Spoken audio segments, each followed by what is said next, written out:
Stephen Lord, you should do. I'm still advocating for you doing a stream where you tell jokes like this or funny stories.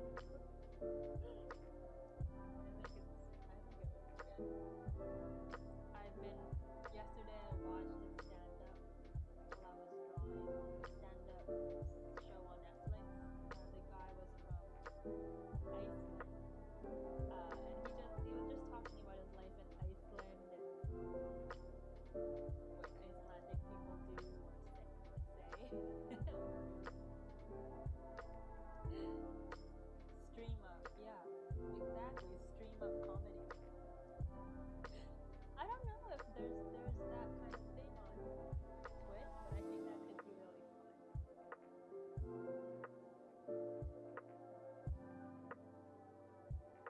I'm getting thirsty.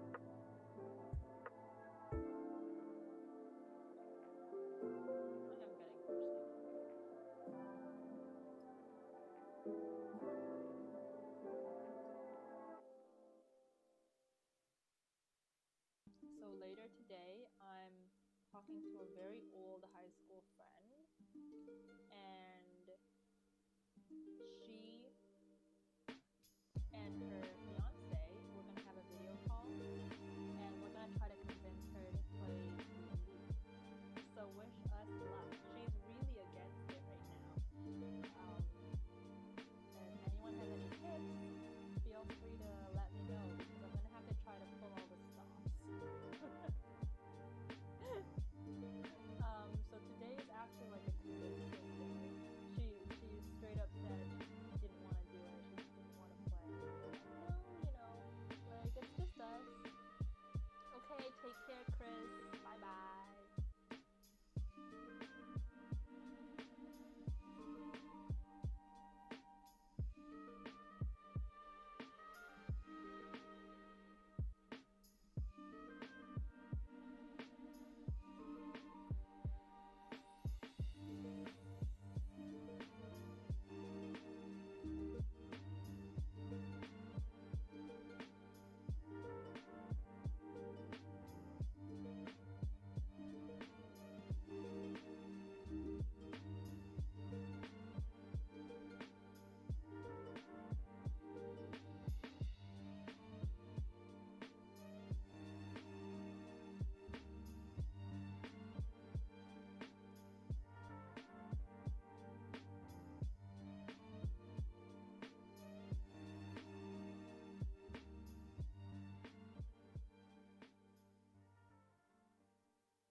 Alrighty here, so let's turn this down just a pinch here. And we are live! How's everyone doing today? I'm seeing I am missing my chapstick. I'm going to be right back and grab some of that because I definitely need that.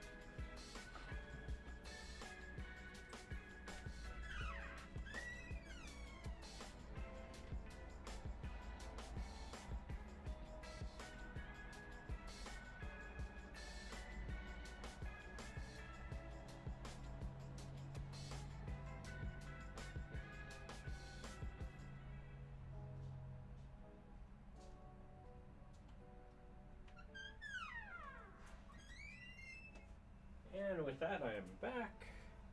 All right, so a happy new year to anyone who is participating. It's lovely to see you.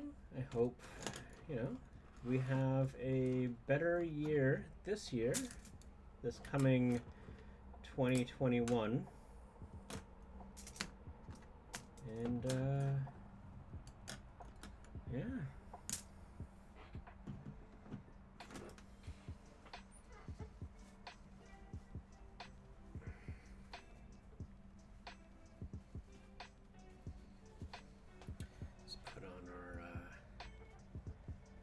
Nitrile gloves. Get ourselves some protection from our fingerprints. All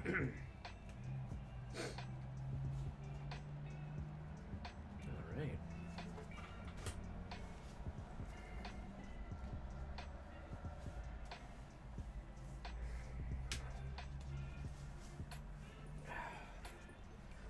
Close that window a little bit so I don't hear so much background noise, and let's go back here a bit. Alright, so we're going to put this off to the side. As always, we're not dealing with that today. And I need to pull up my beautiful little Hive Mother reference. And while I'm at it, probably pull the mic up a little quick or closer. That way I don't have to speak as loud. Alright, so we've got that.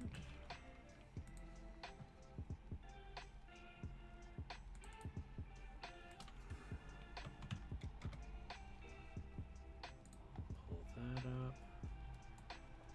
Nice and pretty. She's so beautiful. Let's see here.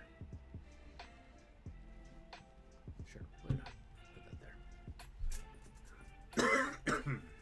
Alright.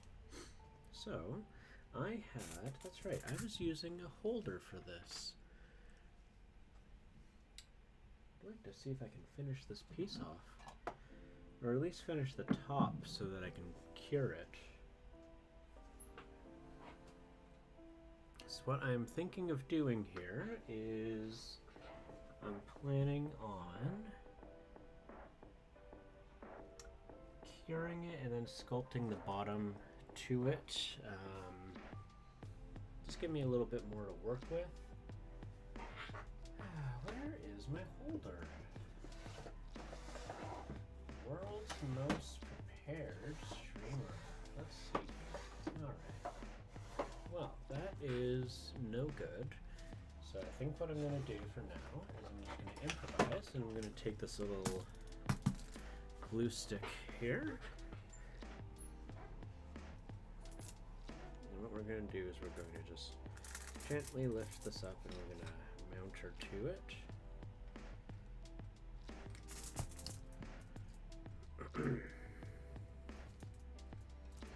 And is that going to stick to her?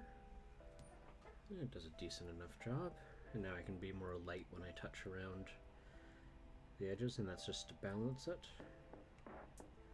So let us start by just adding, oh man, I forgot how, oh, let's pull this up here. There we go. So, loving these details.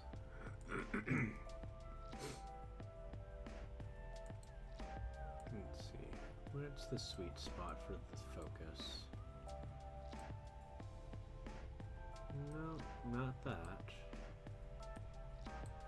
There we go.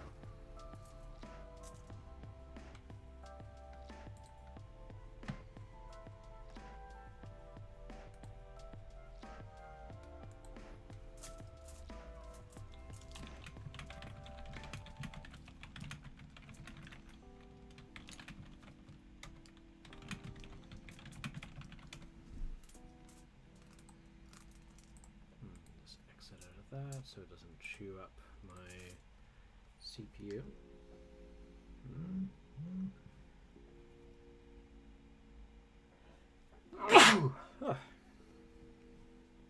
All the sneezes.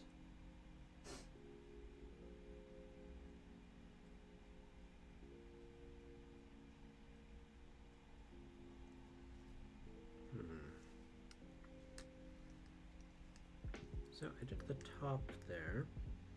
Let's get the bottom there. Trying to figure out what I need to do. It's been a while.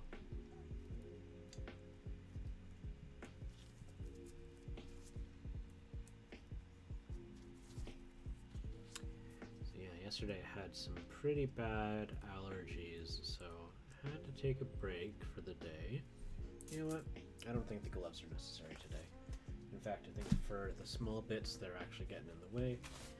So they're not fitting perfectly. I need like an in-between of a medium and a large. Otherwise it's too spacey on my my fingertips. Alright. Oh, got a little hair there.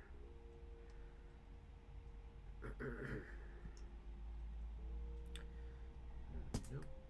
Need it a little bit wider.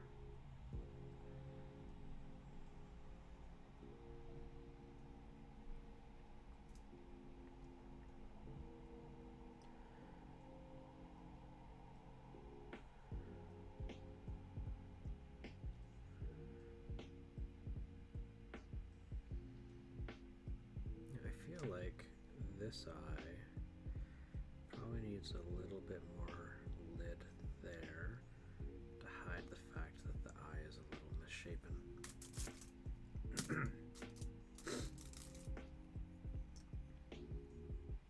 And I am seeing now that I should go grab some tissue paper. Save you all from listening to sniffles. So, I will be right back.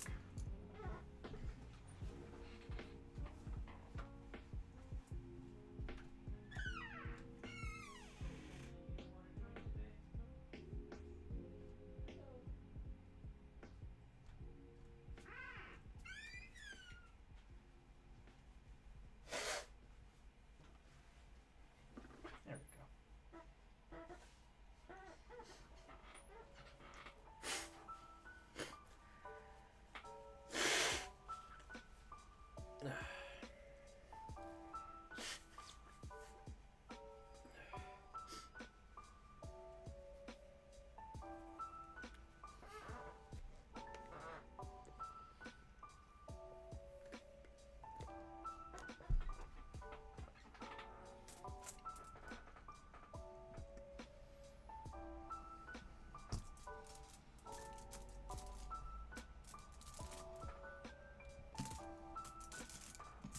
I keep forgetting there's only like 3 tools that I'm actually using most of the time here.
So, for anyone who's watching, what I'm doing right now is I'm just going over the eyelid wrinkles, and we're just giving them some depth, creating some nice ridges, and you can see where, you know, all these little bits that are extruding out, you know, with real flesh, kind of like your knuckles. When that gets pulled, what ends up happening is those big bits, they end up just stretching a little bit. So it's no different than what you would see on your knuckles. It's how the surface area gets stretched out.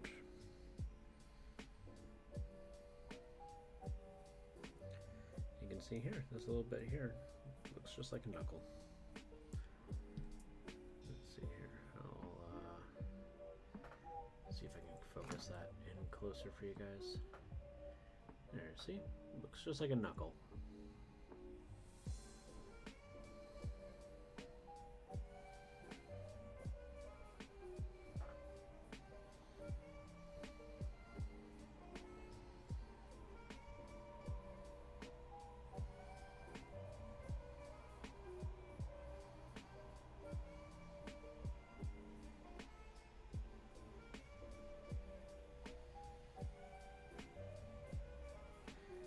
In a very random assortment, just going in and just poking in these lines.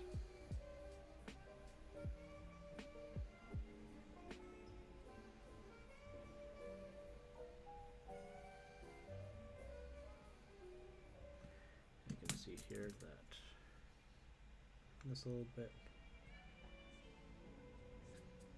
kind of need to make it a bit more like that, and then these would just go here, and these would meet up with that, and so forth.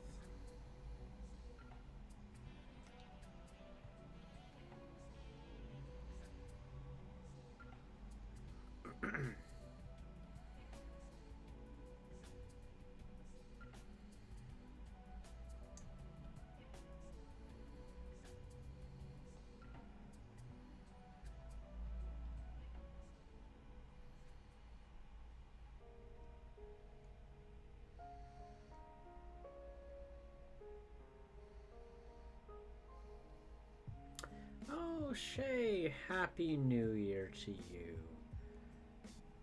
Happy New Year. Let's see, so you're over in Europe. Just trying to figure out what day it is for you. 3 hours, it's in 3 hours. Well, Happy New Year in 3 hours. Still another about 12 for me over here.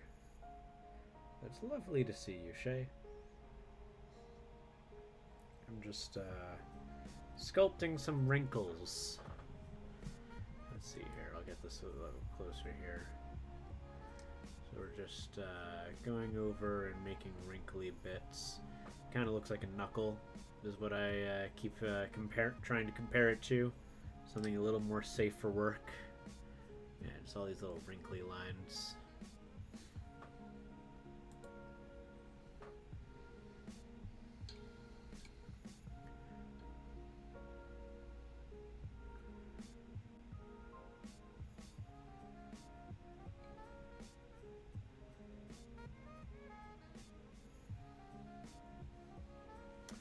Not so active with the Christmas thing and New Year's.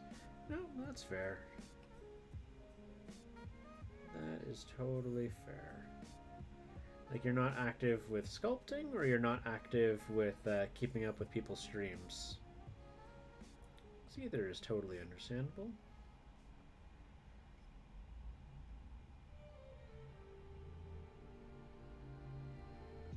You know, both totally understandable. No one's gonna hold you again or hold that against you. And if they do, you're better off without that person, probably. But Your absence has been noticed. You know, it's definitely a little quieter without Shay.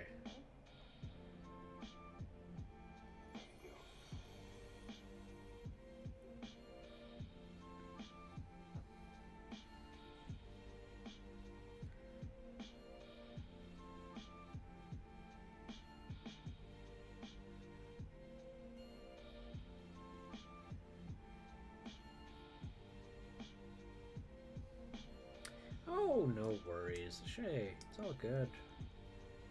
It's all good. You spend time with your family. You do your thing, man.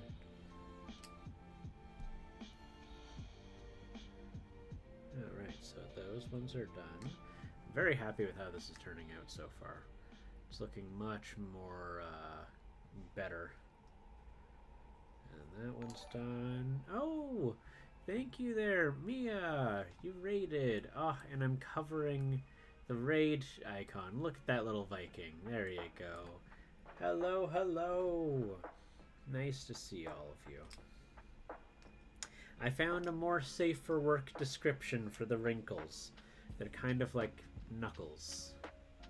The little foldy bits. And not like something else that is human anatomy and wrinkly. Oh, Xanisher, thank you for the follow.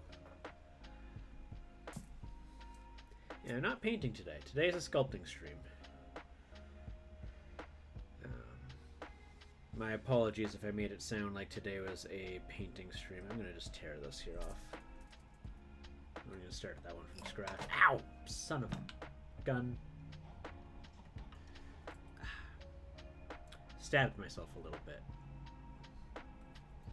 Yeah, I know. I know if it'll work. Yeah, it looks a little like something else.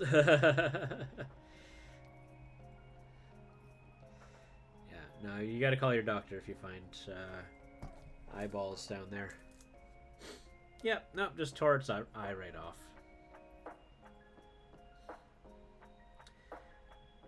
Just trying to re-sculpt it and make it look a little bit better. Because I had done a lot of these a lot better. You're welcome. Sadly, got to go charge your phone, so gotta leave the stream.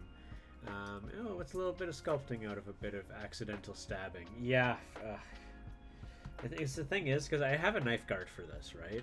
So, here, I'll just make my reference disappear here. So I've got a knife guard for this, but the thing is, this isn't the original knife guard for this, or blade guard. And so it doesn't fit properly, so what happened is I went and I picked it up, and then it didn't, you know, the lid went off, and then I touched the tip, and the tip is, to say the least, very, very sharp. So that is holding its own. So no, didn't cut myself though. I checked. There's no stab mark. Yeah, that's a little bit big. That's what. Nope. That's right, the stream is too wholesome for that. Unless you want to say that's what she said, because she is a little more cynical. Wholesome stream is wholesome. Can't change that.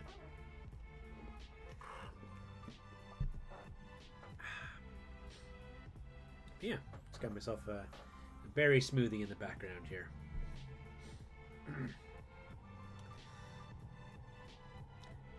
Not here. Yeah, it's okay. If you wanna DM me your dirty jokes, you're welcome to. So I had an idea, and I think I know someone who I'm gonna ask, and I'm quite certain I'm gonna be told a probably.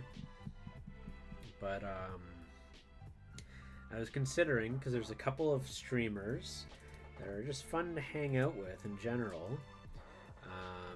And some of them are into D. I was considering possibly arranging a D&D stream, but all with like Twitch creators. So like either painters or the like. Yeah. Because I was talking with Starry Night, and Starry Night was interested, and I'd probably try to rope in Mia and Fiddlewort if I can.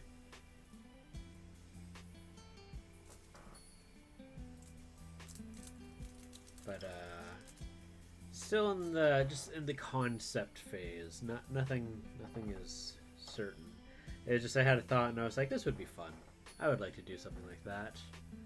Just heard your name. I was drawing something. No, I was saying it would be fun maybe to arrange a Twitch stream where we just play, maybe a one shot or like a two part adventure for something like that. Yeah, it would have to be a discussion. Because right now this was just me thinking like, thinking out loud. This was a thought I had. I don't know if that was supposed to be an emoji or what that is. It is. I see maybe smiley eyes and a big mouth. I don't know. But yeah, something fun. That's a happy face. Okay, cool. I thought so.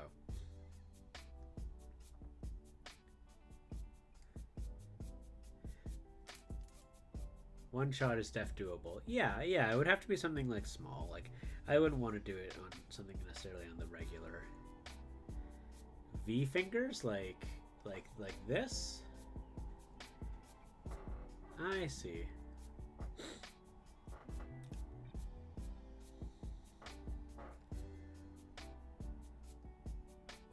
Yes, exactly. Cool. All right. Oof. Ow, why is my arm hurting? It's a little chilly in the room, so I think it's just muscles. I should probably make sure that this lines up properly. Yeah, so that actually has to go over there a little bit.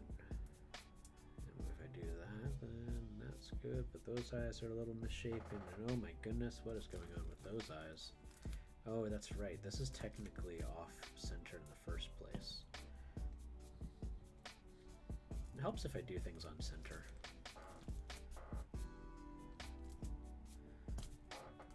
Because I actually have this lopsided over here. And that messes me up sometimes. And this is much higher than this one. Oh, goodness. Oh, well, you know what? It's my first sculpt. I'm just going to forgive myself and just go with it. Oh, well, thank you, Mia. I'm happy to hear that. Yeah, I gave in to some Boxing Day sales and I ordered more minis because I decided that I didn't have enough in my life, apparently. Went and ordered some of those cool Gale Force 9 minis. Oh man, the resin ones of the Demon Lords from Out of the Abyss. So like I've got a Baphomet, a Demogorgon, and Unogu on its way. I also really want to get the others as well, but the Orcus one is really cool looking. I ordered directly from Gale Force 9. So, oh no! Don't squish! Stay on there. Stay up here. Yeah, there's some really nice ones, and they're limited print too, right? Like they only make 1,500 of them. So I was like, if I'm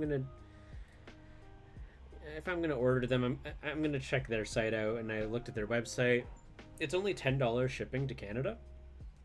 And so I was like, oh my goodness, $10, that's it? Like I was expecting like way higher price because the moment it's like shipping from the state, but I was pleasantly surprised, and so I was like, well, heck, why not? I'll give ordering directly from them a shot, because like those models, a lot of the time when you see them online, they get so marked up, right? Like,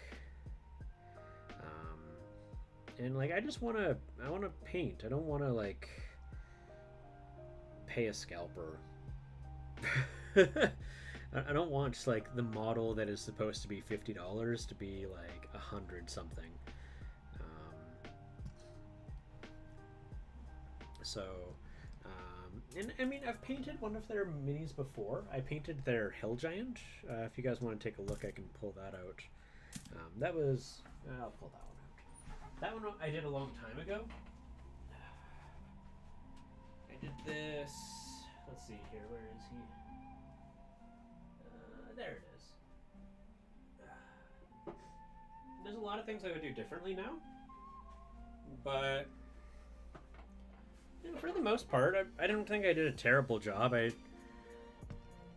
definitely didn't shade it very well, and his eyes are really creepy because he only has the blacks of his eyes. The pupil. I mean, I could have done a lot better, and I would do this in a very different way if I was to try it again today. There's a possibility I might try stripping the model. Really not certain though. No. So I'm much more excited to see how I would attempt it now. It's a very cool mini. Like in contrast, like this is the fire giant I'm doing right now. Like, so I'm using like, let's see here. So to shade the metal, I'm actually like using inks in the darker areas so that it actually shows like a shadow. Like that's not just necessarily the effect of the lighting, but the transparency of the ink makes it better. So yeah, oh yeah, the pose on this is much... Yeah, no, exactly. There's a lot of difference in the techniques that I use today. Like this was very much just like painted one color and then I threw a wash over top of it, which kind of murdered it. But you know, so I'm wanting to give it a shot. You know, and that kind of growth is just what happens over time, right?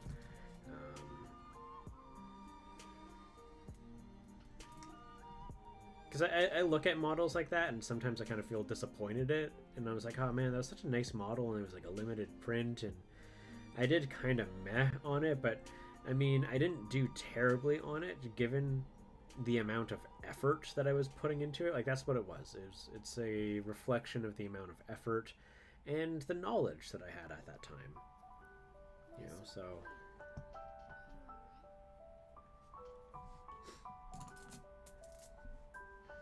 Let's see here.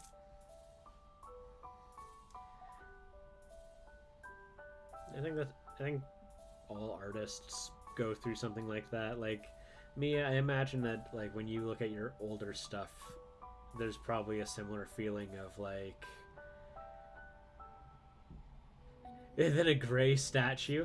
That's true. That's, you know what, Fiddlewort, a painted mini is better than a gray mini. That is the most wonderful way of putting that.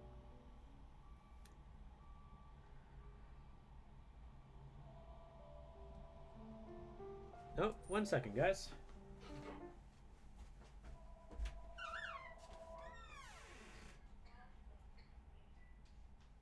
Hello?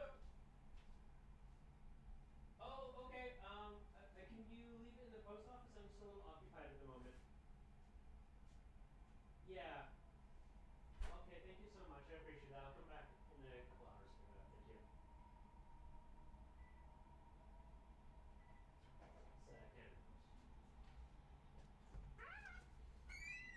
So, you don't have to pick it up.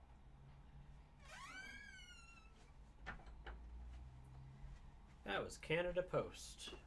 I just need to pick up a parcel, but I'll do that after stream. And there we go. You guys lost your music for a second. And I totally, yeah, it makes me want to, but it makes you feel sentimental to progress. Absolutely, yes. No, it's a weird feeling, and I think art is one of the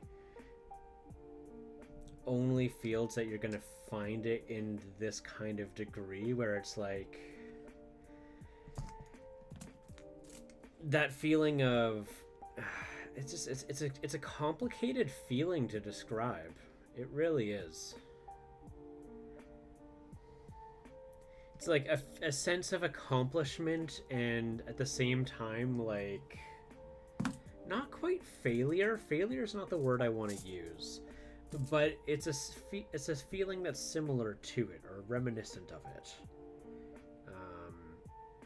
Like just the feeling of like how much better you'd be able to do it if you redid it.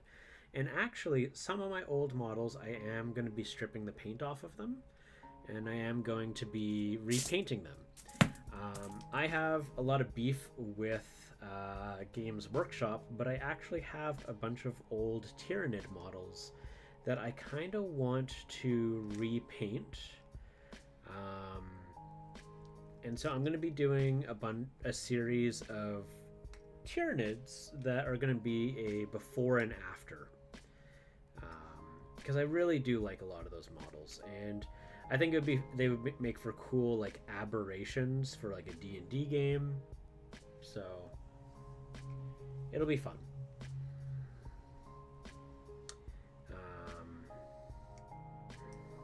So yeah.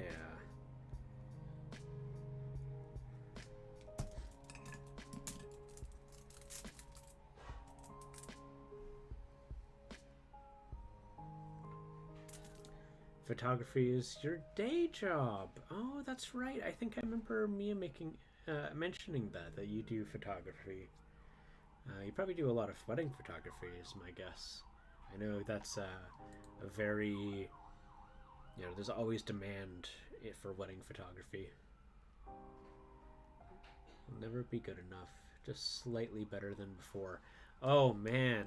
Oh, you are speaking to me, Fiddlewort. Oh my goodness, that right there. It'll never quite be good enough, but it was better than last week. Oh my goodness.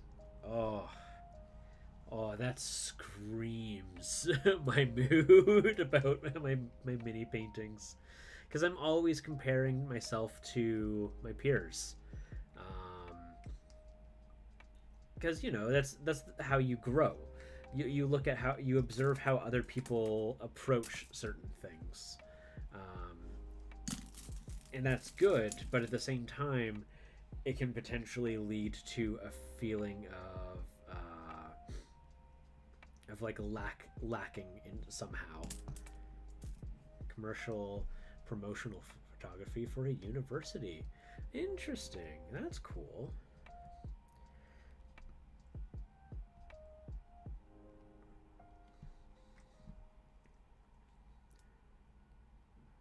So, like, for their ad flyers and stuff, I'm presuming, or their magazine, because I know UBC does a magazine.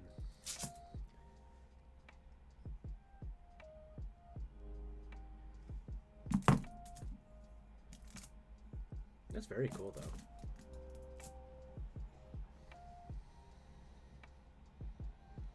I do love nature photography. Nature photography is one of my personal favorites, but that's just largely due to my fascination with animals.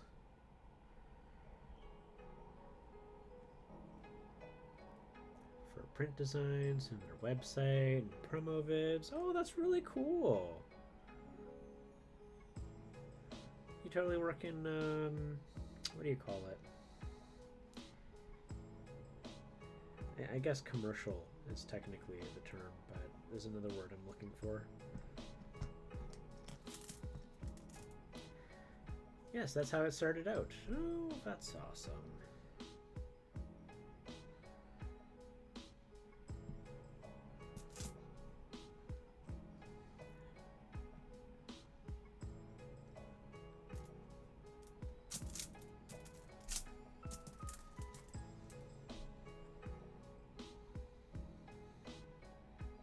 So was it that you started out with doing photography of animals, and then they liked your demo reel? It's also my favorite type of photography. I might do full-time in retirement whenever that comes. Yep. No, I know that I have a coworker who does photography, and he loves doing. He refers to it.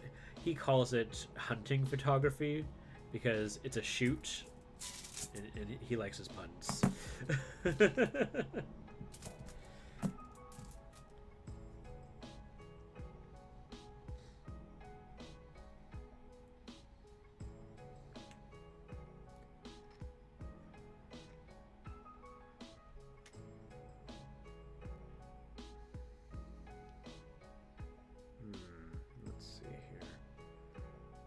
Feel like this is a bit too bulky, so I really just need to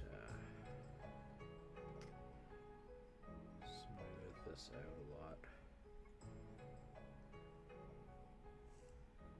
Exactly. Yeah.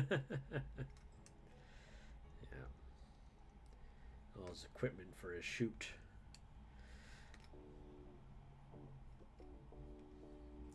So have you guys been playing any video games lately? I've kind of gotten lost in Cyberpunk, to be totally real. I'm absolutely in love with how that game plays.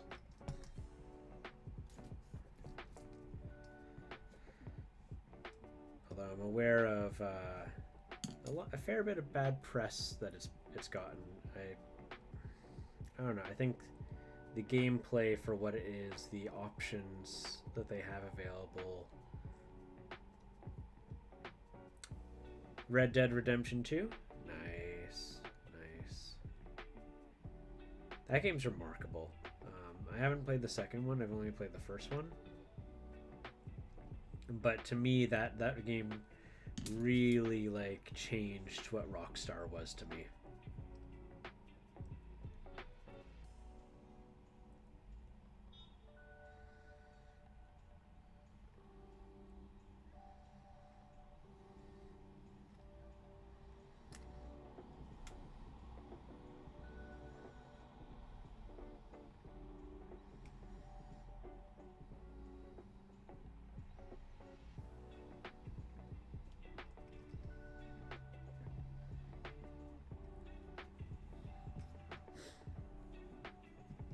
Yep.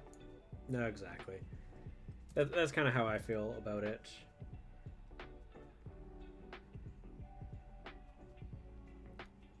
I know that there's actually a great deal of storytelling that's in GTA, but I kind of don't really have the patience to go and find it.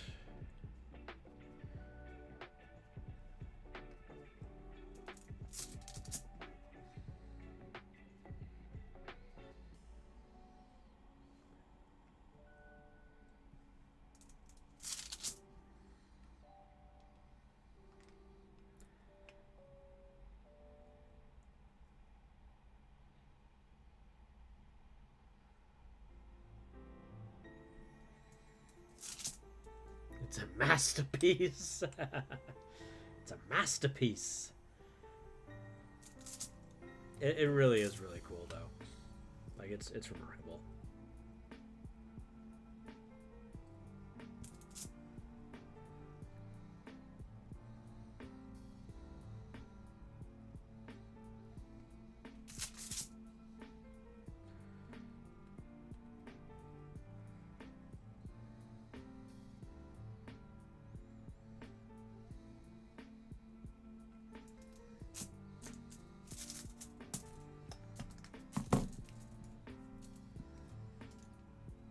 Witcher 3? Yep. I actually haven't... I have Witcher 3. I haven't had a chance to play it yet, though. I was hoping to play it during the pandemic, but my brother-in-law has our PS4 at the moment.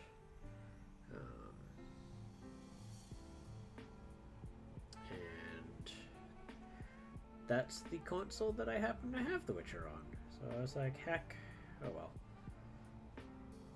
'Tis what it is. We're super busy with other things too, and honestly, Cyberpunk is the first time I've been really playing a lot of video games since the pandemic whole started out, so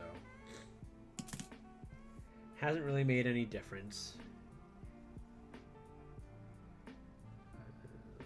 Let's go here. We're gonna go. Yes, creepy eye.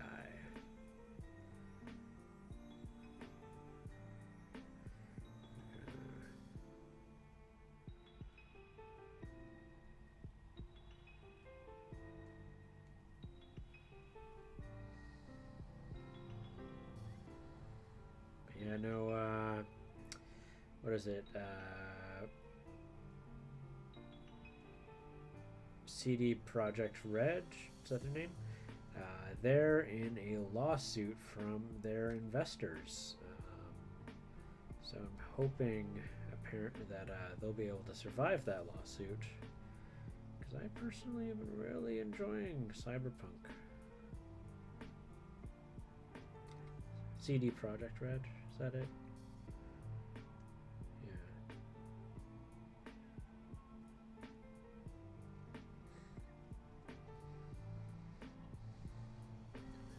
It's not too often you hear about that happening between investors and a developer.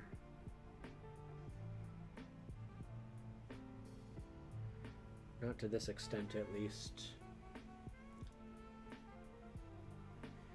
Apparently, the investors feel like they were lied to and that there was a lot of undelivered promises. Which is surprising to me because, I mean, there's a lot of content in that game. Holy heck. Frankly, that game is not a... Like it's a next-gen game. Really, is what it is. It's most certainly not like a basic Xbox One and PS4, 4 PS4 game. It's definitely for like the whatever Xbox and PS5. Like it is a next gen game in every sense of the way.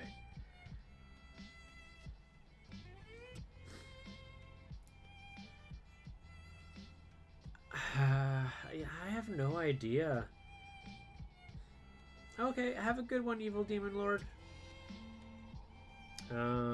Yeah, no, it's unfortunate because I don't know. I mean, like I think there's just so much content to the game, and like the storyline's remarkable. Like I won't spoil too much, but what felt like what could have been an entire game was more or less like just the glorified tutorial of the game.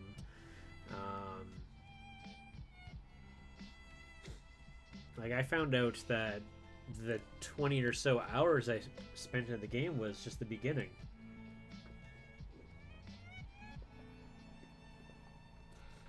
Which is super cool. And like I'm invested in it now.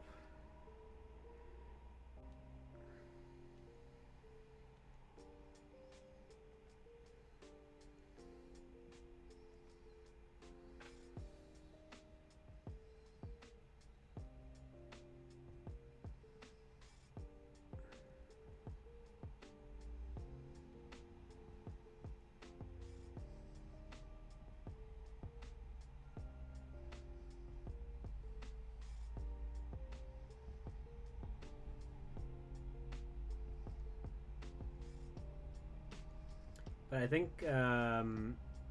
part of why the investors are doing this is because both Xbox or Microsoft and Sony ended up finding the game was unplayable enough that they had to start issuing refunds to anyone who requested one.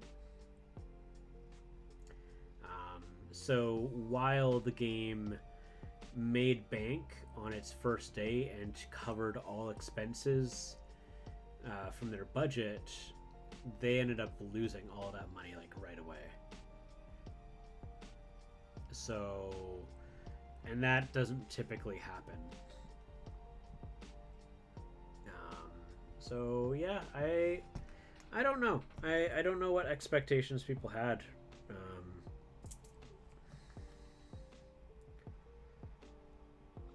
Because like I went to school for game design, so I know a little bit more on the background of like how the development process goes, but I've been out of that field for the last like 10 years.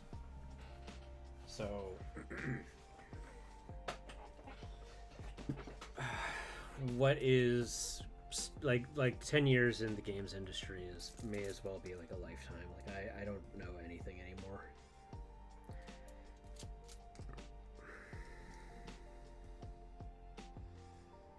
Like I have friends I could ask a little bit about. They might have more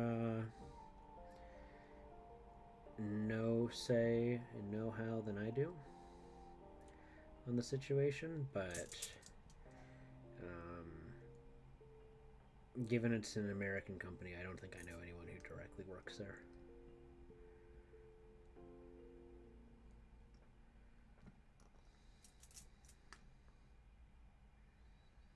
At least I think it's an American company. I'm pretty sure it is.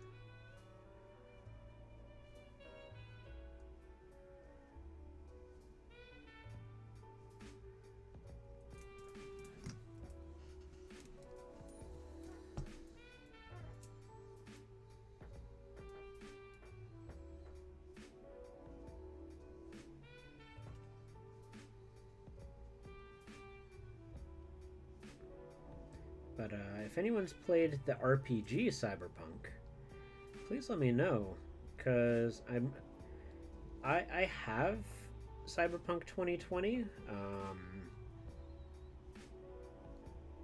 and from what I can tell, like they did such a good job of capturing the game.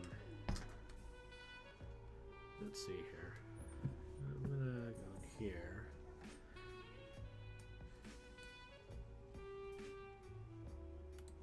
See if I can change the colors a bit. So a little easier on the eyes. That feels a lot warmer.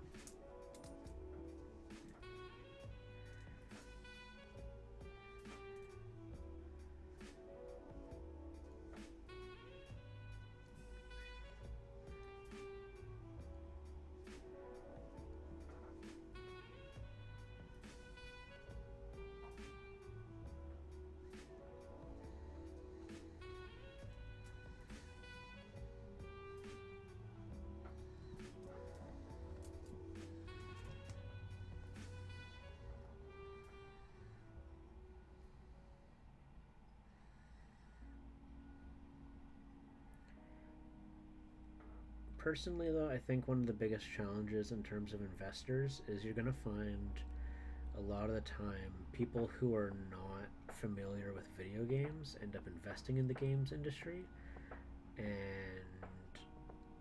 the expectations are very different. Like business people going into the games industry, it's almost always problematic.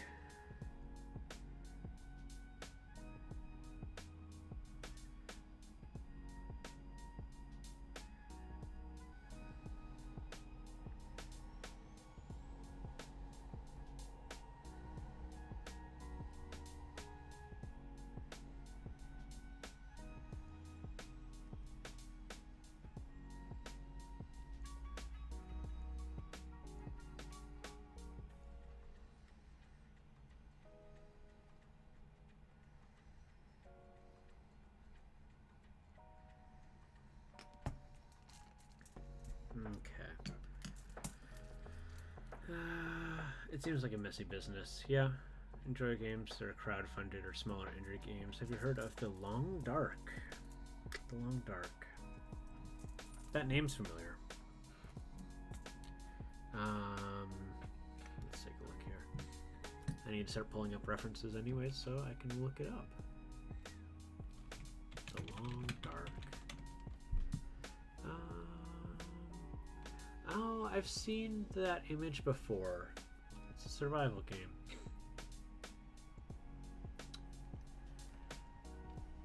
By Hinterland Studio. Crashline and Bush Pilot. Frigid Canada Wilderness. Ah, yeah. Actually, let's take a look at that studio. What are oh, they're here in Vancouver. Okay, so let's see here. I'm very curious. The long dark credits. The long dark credits.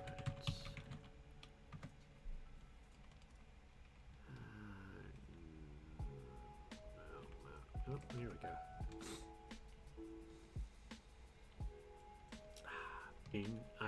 There's a possibility that I would actually know some of the people in there. So it's here. Anyways. Oh, they got Wintermute to do it?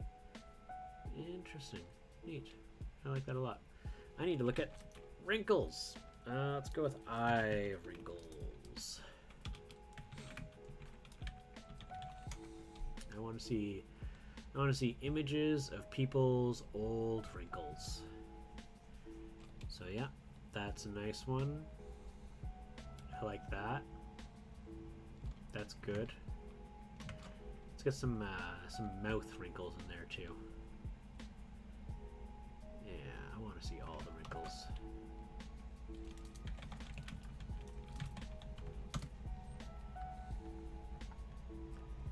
Ooh, that's a good one. Nope, that's not the right thing. I want that.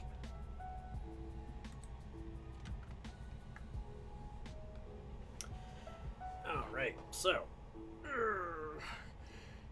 Yeah.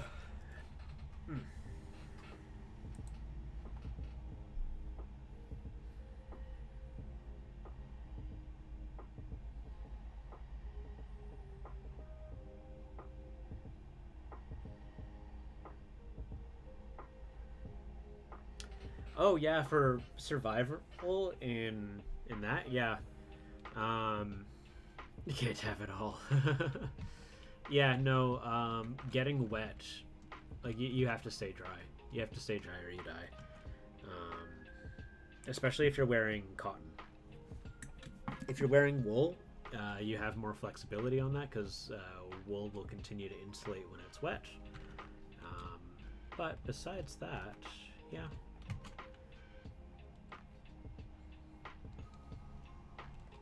Okay. So, I was a cadet for a fair while.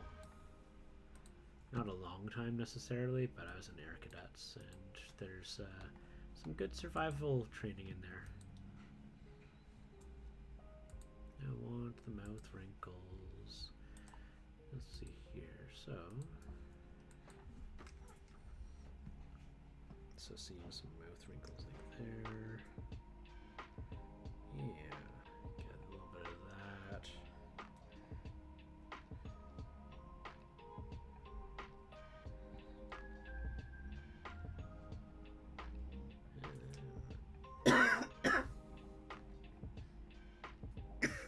Yeah.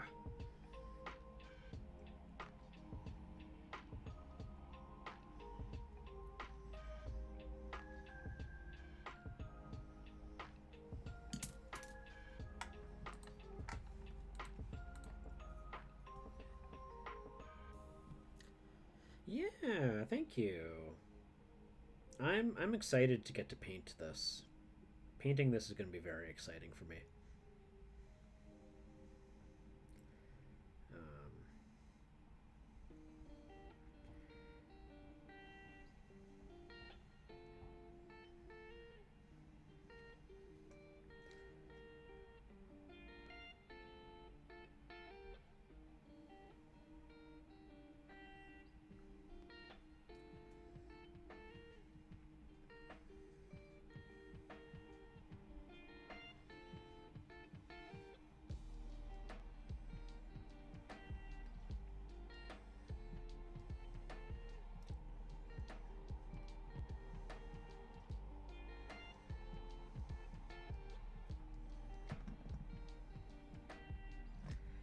Let's see, what else do we got here? Yeah, so right now I'm just trying to get some mouth wrinkles around. I think I'm a little bit more happy with how this one looks. I might need to drag this down a little bit here.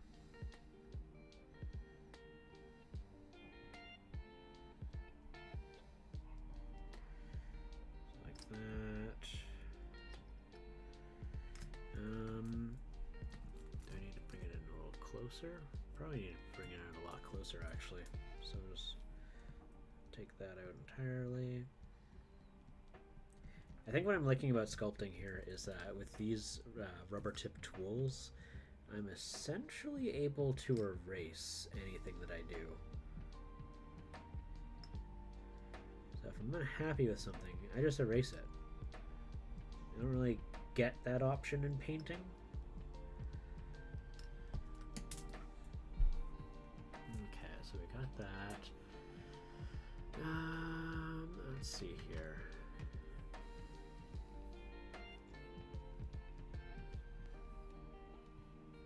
I think what's great is there's so many great photos of wrinkles, because there's all these cosmetic companies that are like, get rid of your wrinkles. And so here I am reaping their photography, or the fruits of their references here. You know, I don't know what mouth wrinkles look like. I don't really have them. Sure, I'll get them, but you know, I don't have them today.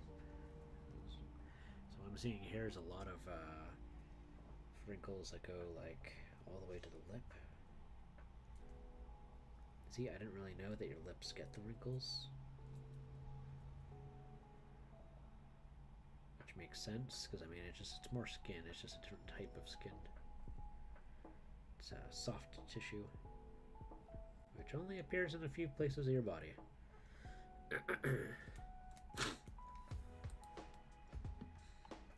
Run prep for D&D. Oh, fantastic, Fiddlewort. Well, you enjoy your game of D&D. I hope you have a good time.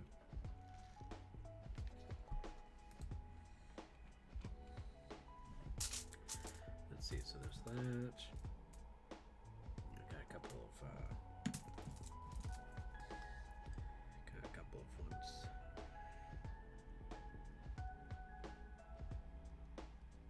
That.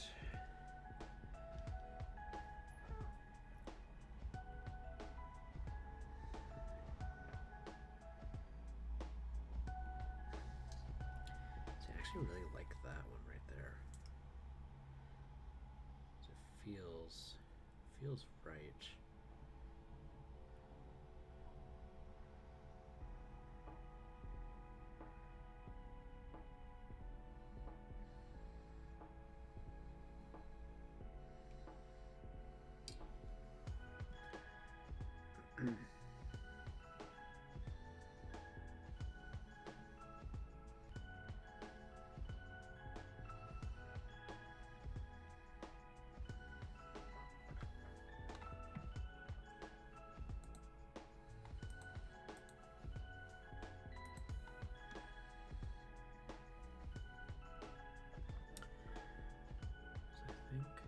So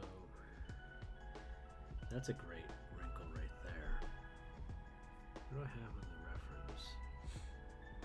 Yeah, no, they totally have that there. Cool.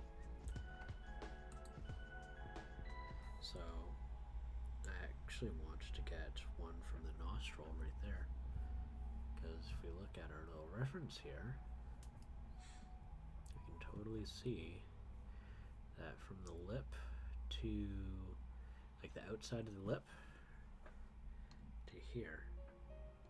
So we should be seeing something like this. So I'm just gonna dramatize this here.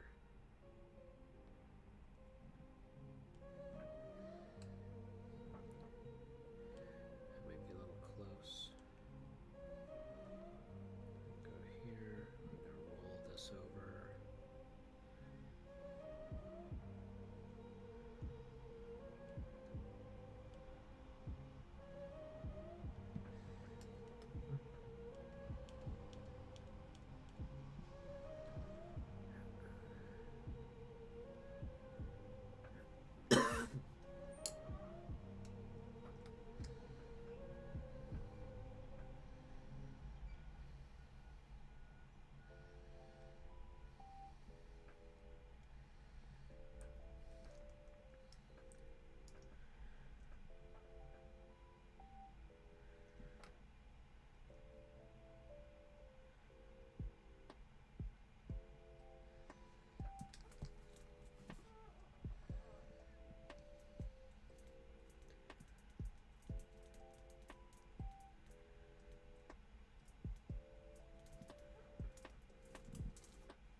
that's a great one.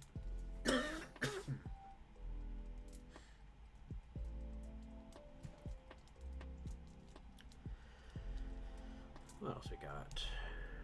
There's those, there's that.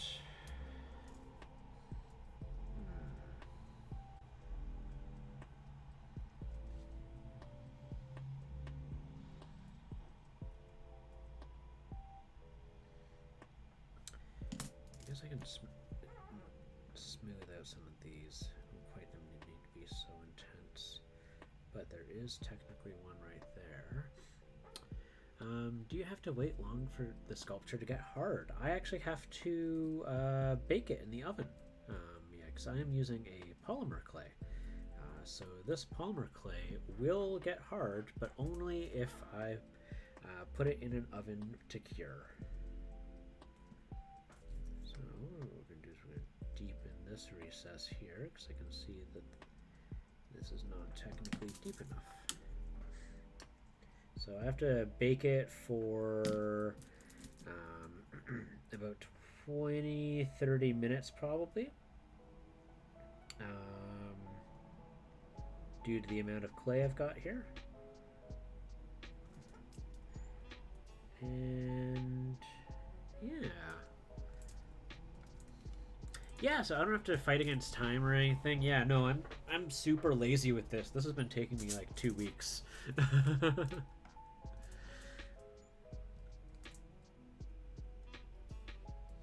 I feel like she's got more of a ridge there, so what I'm going to do here is I've basically made all of these as happy as I can be with them.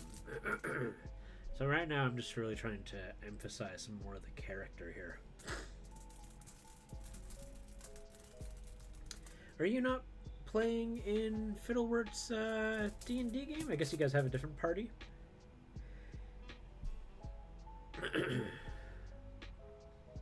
Let's see here.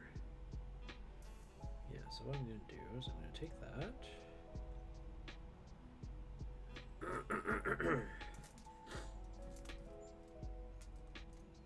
I'm just chilling and drawing. Hey, that sounds like a good time to me.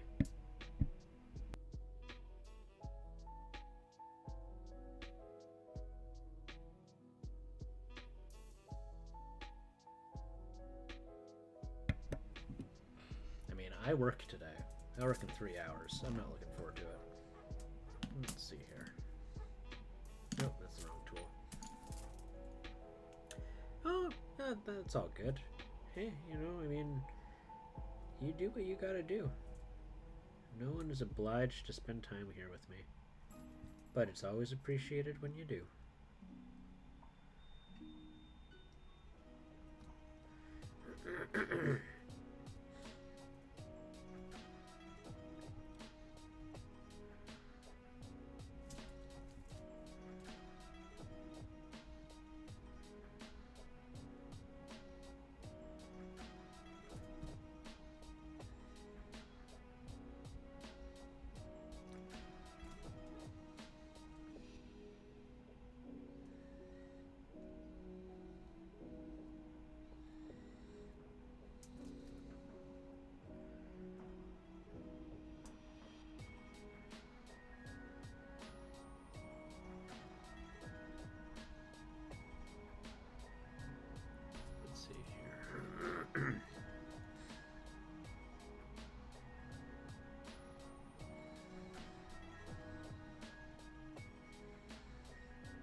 Okay, I like that.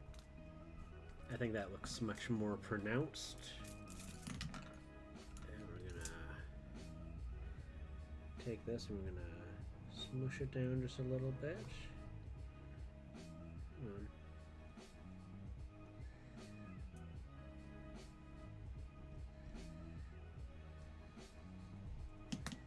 We're gonna smooth over it. What are you drawing right now, Mia?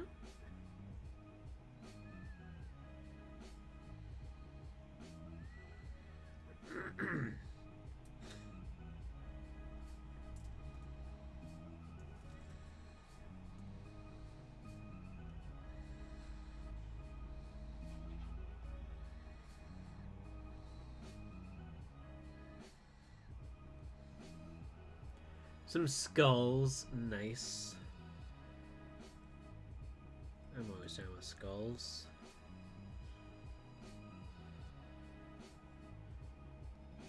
Skulls are cool.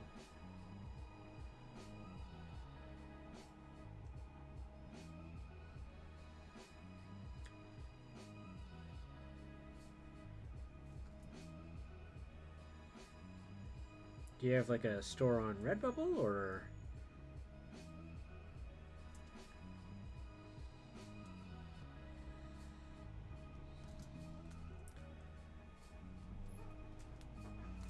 There we go, that's a little cooler. Let's... I really want to get it a little just smoother though. Yeah, started a threadless shop like yesterday. Well, that's cool. I really want to see like some... So, I loved where Joe Manganiello was going with his D&D themed like metal shop. What is it? Goodness gracious, why can I not remember his clothing brand? But like, I don't think he went far enough with it. Like, I want to see more. Like, I thought it would be really... Death saves, yeah. Like, how cool would it be just if there was just like a black metal like band shirt and it was a knoll, but like a knoll in like that very like death metal art style, and all it just says is just like knoll, and that's it. Like, I would love to see something like that. It made me want to go and commission art from different artists and just be like, yeah, just make some like just take this monster, this D&D monster, turn it into a shirt, and just keep your like black metal aesthetic, please and thank you. Here's my money.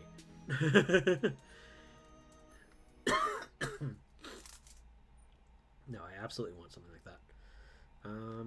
Let's see here. Oh, I can see where the smush happened. I gotta fix that. Because he fell. Doing skulls of adventuring parties and goth designs on black shirts. Fricking heck yes. Mia. You let me know when you post that. I will send you my money. Through Threadless.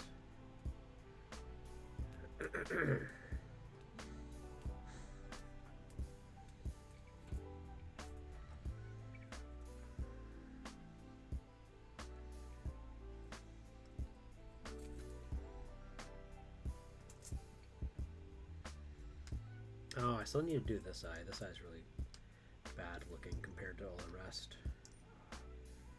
This one just needs a little bit more love there and there.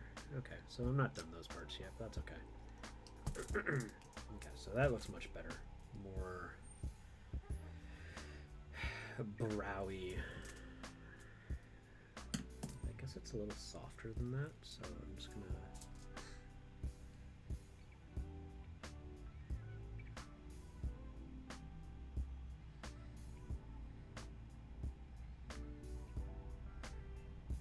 It's just a shame that you can't, like, make ones of mind flayers and beholders.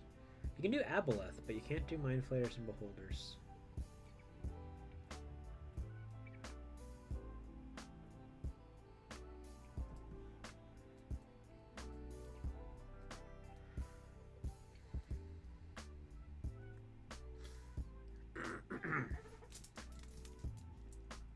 Okay, so I've got that. Yeah, I guess I should just fix this eye. This eye is garbage. Goodbye, garbage eye. We are peeling you off. Oh man, look at the air bubbles that would have formed under there. Oof.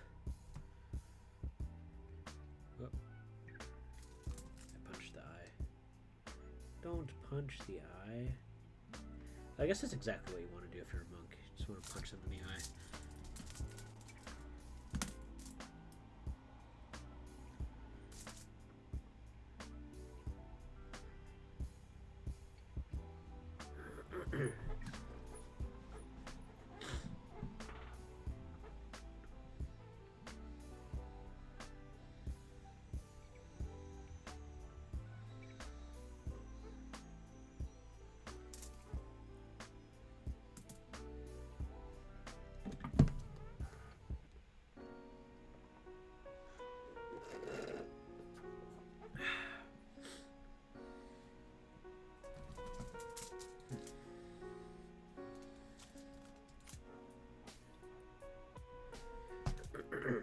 It's lopsided again.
I wonder, Mia, you just made an account. In Threadless, do you have to be the original artist, or can you use art that you licensed to create the shirts?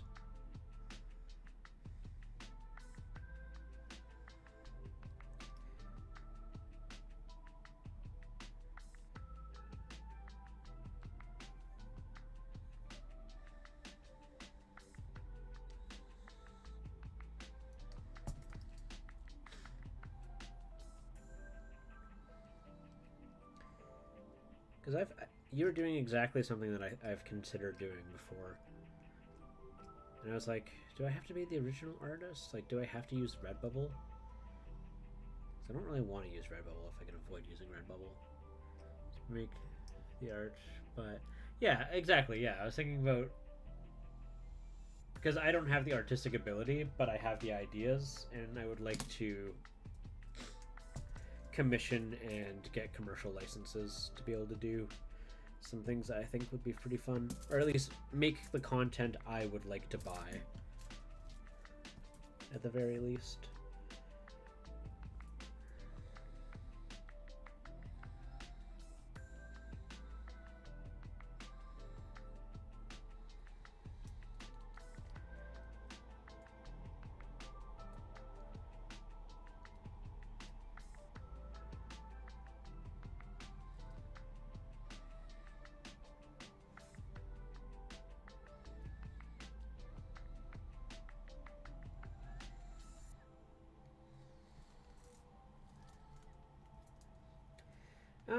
I just find Redbubble's a little more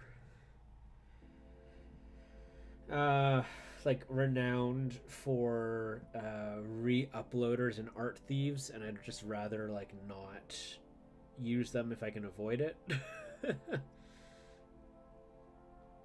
Because the last thing I want is like that kind of association on the platform.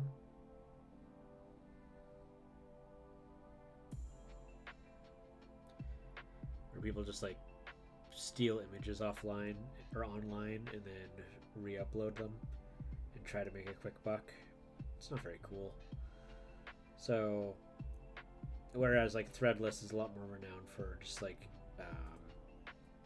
having artists make their own stuff and post it.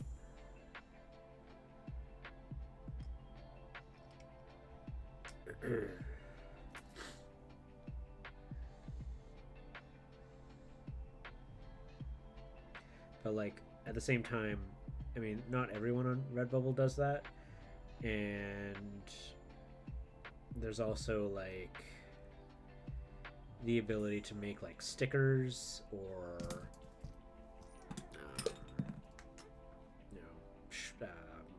mugs, blankets, towels. Like the amount of content you can make is a lot higher.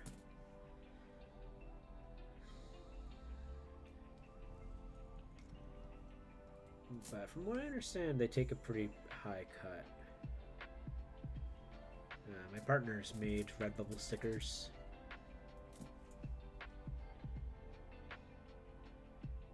She made a fuzzy beholder. She made, what else? A gelatinous cube, and it was super cute.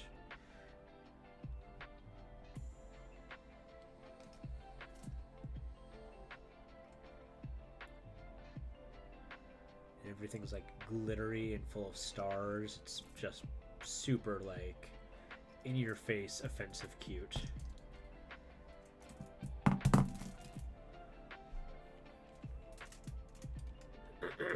Uploading files was annoying.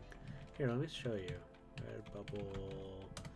If I go here, Redbubble Canada. If I go gelatinous cube.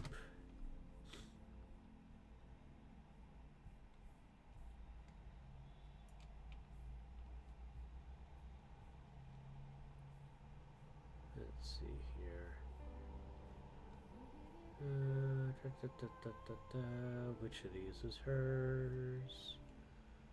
Oh my goodness.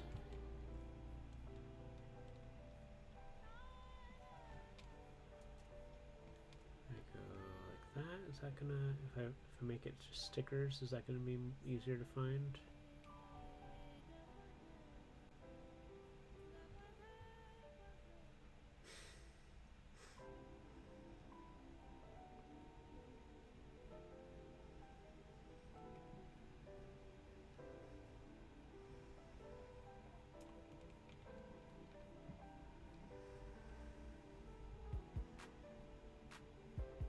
Oh my goodness, there's so many gelatinous cube stickers.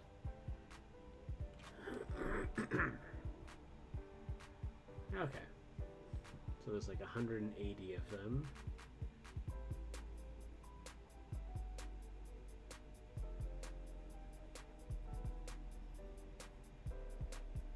Oh. Her sticker's not there anymore. Why can't I find it?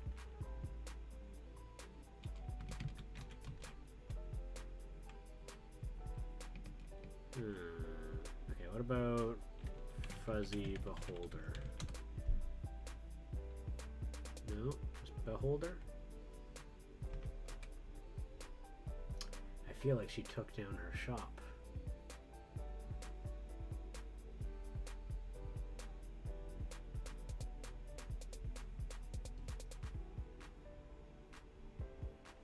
Oh, you know what? If I go into my email, that might help me find it.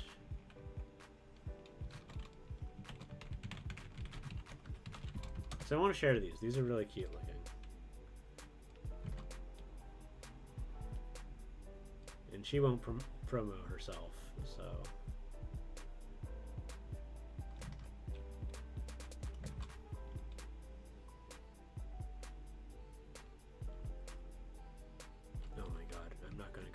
1,400 different holder stickers. Let's see here.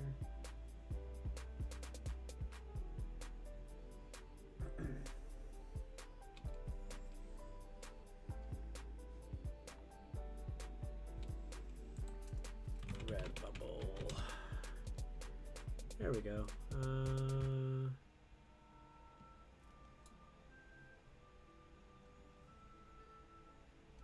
Nope.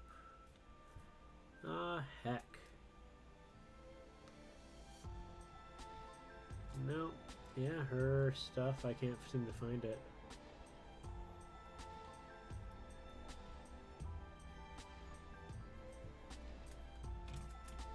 Oh well. That's a darn shame.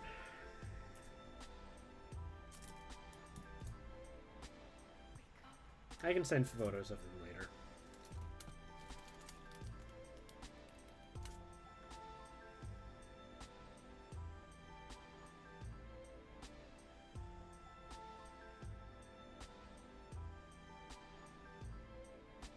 Because I've got them on my old work laptop, so.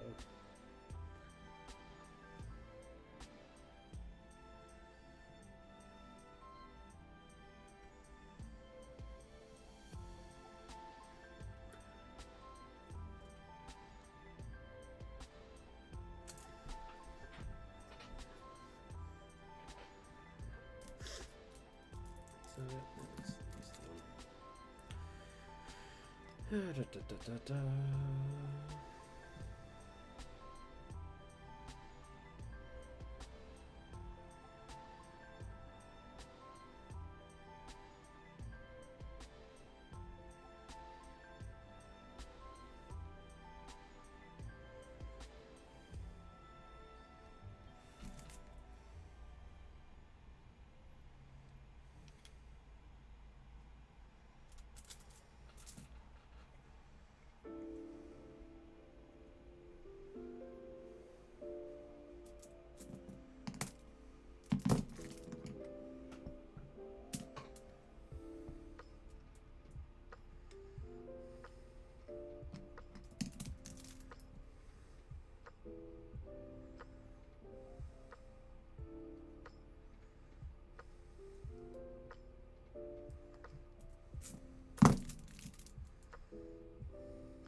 hard time with this one.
Let's see here.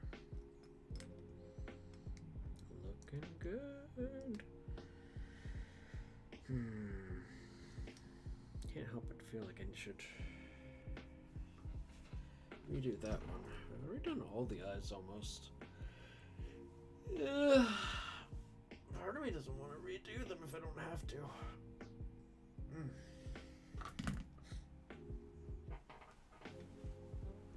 Alright.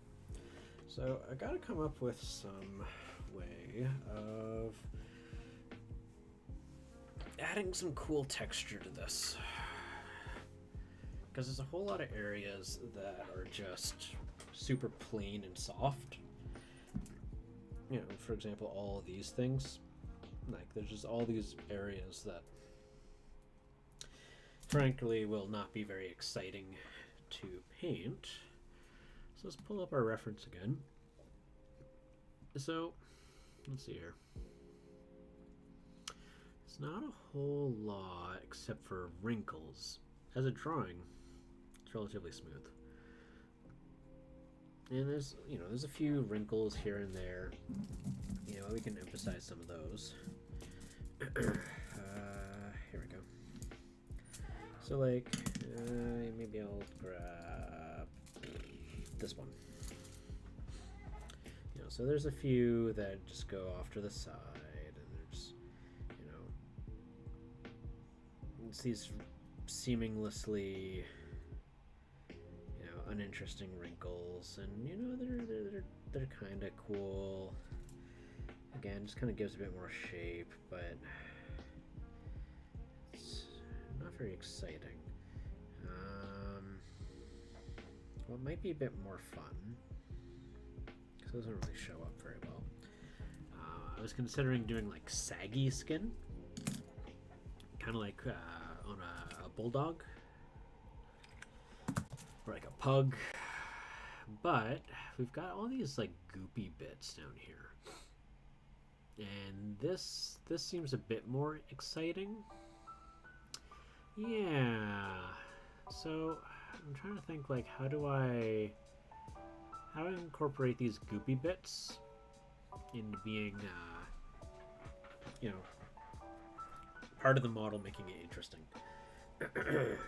Like, she herself could be slimy, but like usually I would paint that using effects.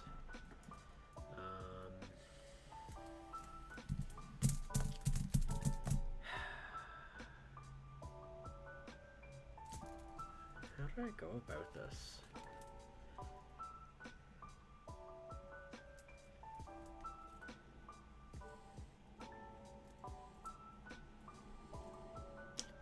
Because, like, the model's interesting. Hey, Mikey, how's it going? Happy New Year to you too, buddy. Happy New Year's. It's nice to see you drop in. I'm trying to figure out what to add to this before I go and I throw it in an oven.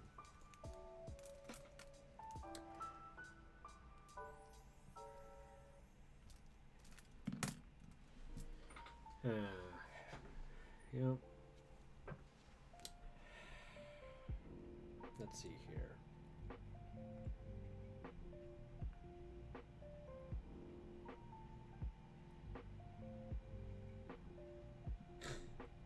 I feel like if I put too many wrinkles on this, with its spherical shape, it's going to look like something else that's not safe for work. So I don't think just adding wrinkles everywhere is the way to go. I could do maybe some injuries. You know, an injury could be really cool.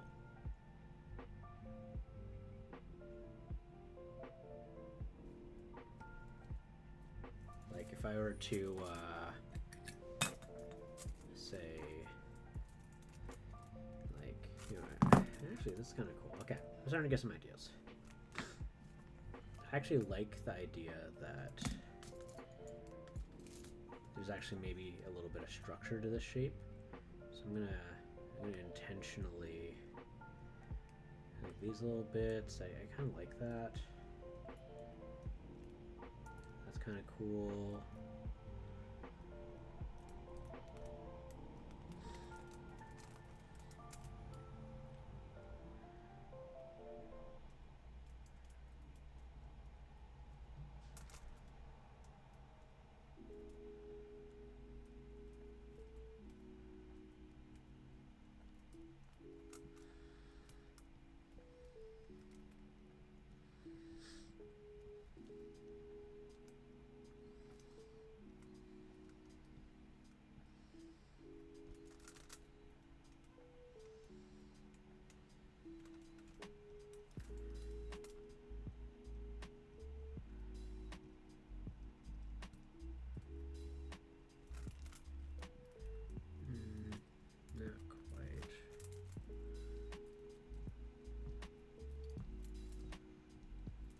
Hey, Abstract Giraffe, how's it going? Not too bad. I'm just trying to think of like what I want to do to really bring some interest to the areas that are not eyeballs, because like this is what we've got going so far, and I'm really happy with all of the eyelids now,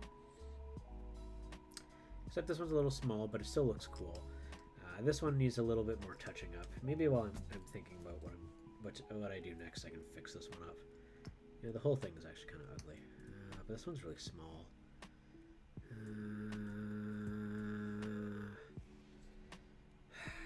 I mean, the inconsistency is kind of cool, but at the same time, I kind of hate that.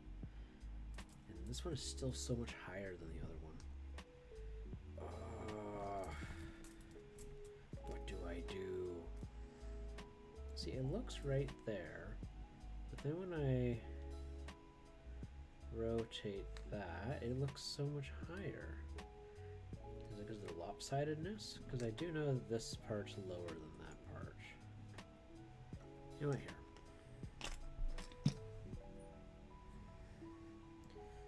Let's put on its terrible Muppet face.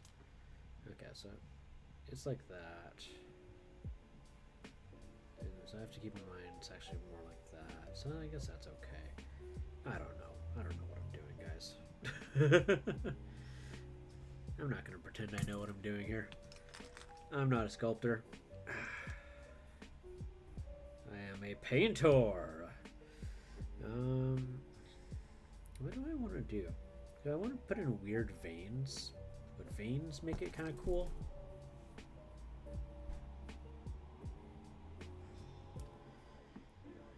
Have I considered more slight wrinkles in loose areas? Yeah. Battle wounds was actually something I was just talking about recently. I think battle wounds would be absolutely the way to go on some of these, just to bring some liveliness to it. I need to fix this terrible looking eyelid though here. But yeah, no, I think that is exactly the way to go, Giraffe.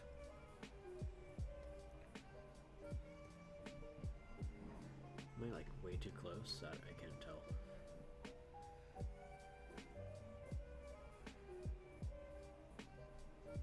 I do not use autofocus, because autofocus has a tendency of looking really bad when I use it.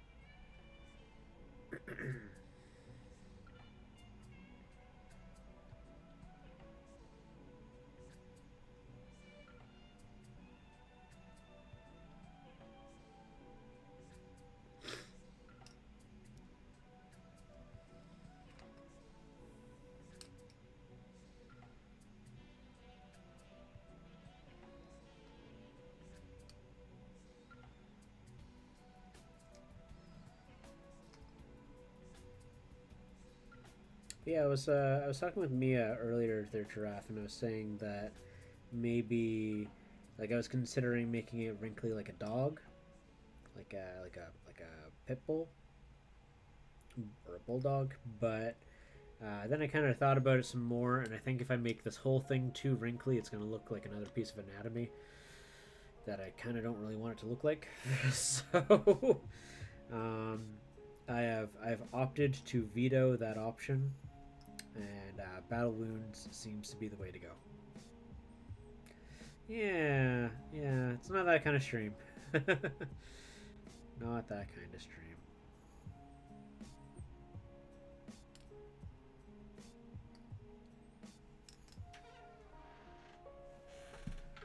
Oh, hello, Ganon. Hi. You're coming in so... Like, were you looking for me? Did you have a bad nightmare, Ganon? What's going on? Hi! Hello, kitty. He walked in, his eyes were slightly closed, and he was walking with a lot of intent.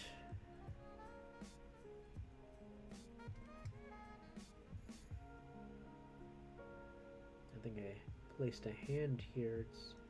All the wrinkles are smoothed out a little bit. Hi, Ganon. How are you, buddy? Yeah, you cleaning your feet? Oh, cutie.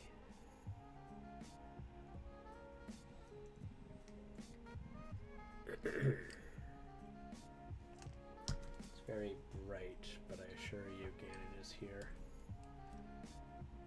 Let's see here. See right here is a little floofy tail.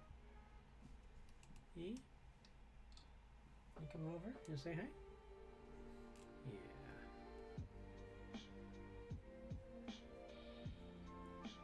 Yeah, being a cutie. Yeah. Alright. Let's do some battle wounds. I like that idea. I think battle wounds are the way to go. So I could do like one right here, or I could do one right there. Let's just carve open piece right here. We're just gonna go shing and whooshing. I'm gonna just peel bits back here.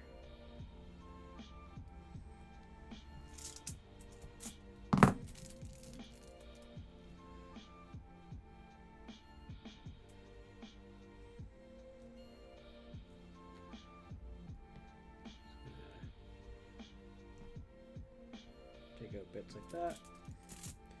Alright, so go in. I have no idea how to make a battle wound. This is gonna be a first. What I do know is I'm gonna basically make it just weird. Alright.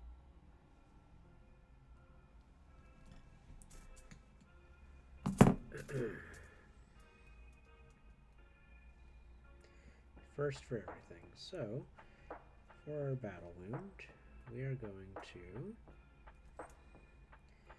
make sure that the lines to the skin are going to be pretty straight, to kind of show that maybe there's a little bit of a shell here, that you know, this flesh, so to speak, doesn't behave like normal. I'm going to just take a little piece here. I'm going to put it in there.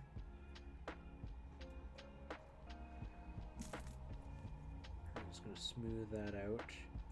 Can't have any exposed tape, after all. Might smoke up in the toaster oven.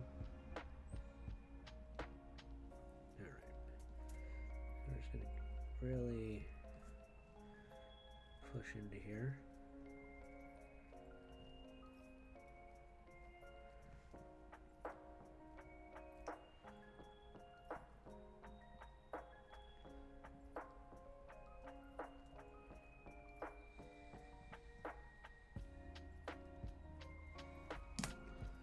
All right, so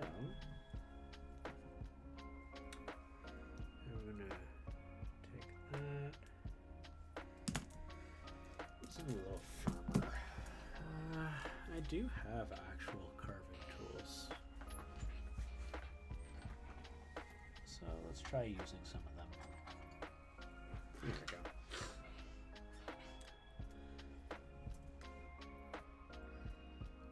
So I think I'm just going to put in a little bit more here.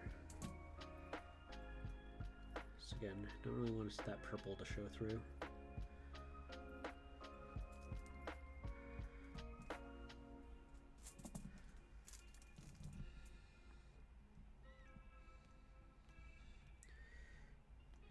Proper carving or sculpting tools. Never see me with those.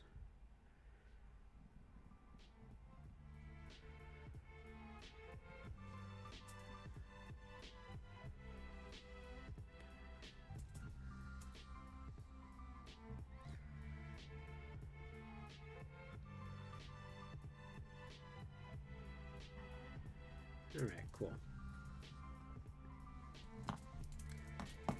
So take that.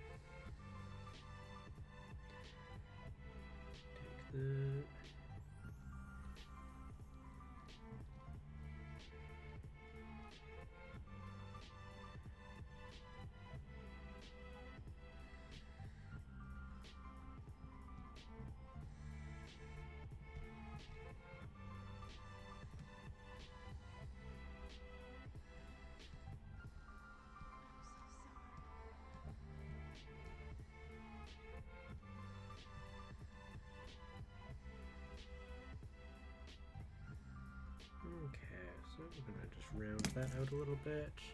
Looking forward to the show on Saturday, Chris. Yeah, Mikey. So perfect. So you can make it to that then, eh? That I'm excited for that.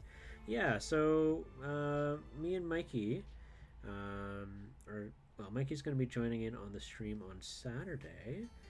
He's going to be co-hosting as we talk about Fire Giants. Fire Giants is what we agreed on, right?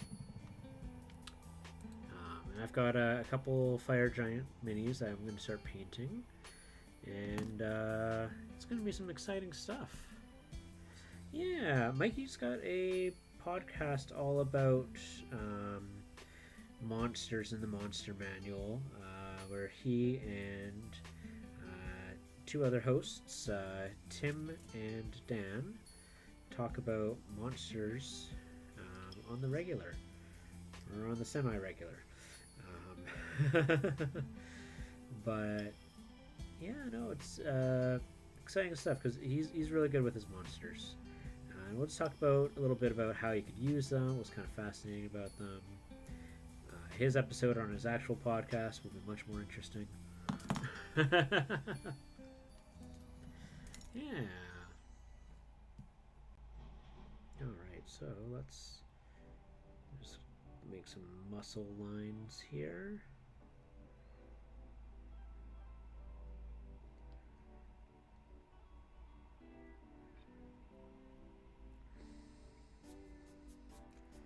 Let's make a little bit of a flayed bit of skin on this.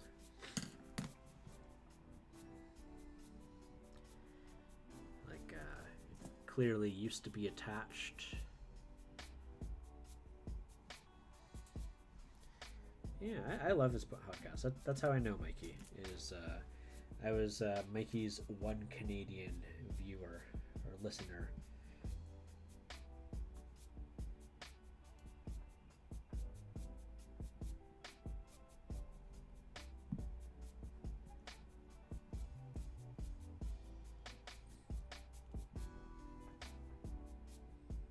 Told all my friends about the podcast. I haven't done Giants yet, so it's a good Giants warm-up. Exactly. I thought that would be...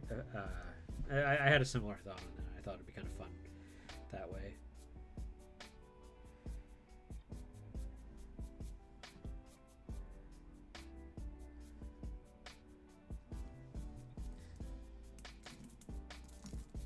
And you and me have had a discussion about Giants before, too. And you and me agreed, we have very similar thoughts on how Giants play in D&D, and it's basically just no different than a NPC or player character that has high strength, which is pretty boring. So I think you and me can come up with ways of making Giants cool.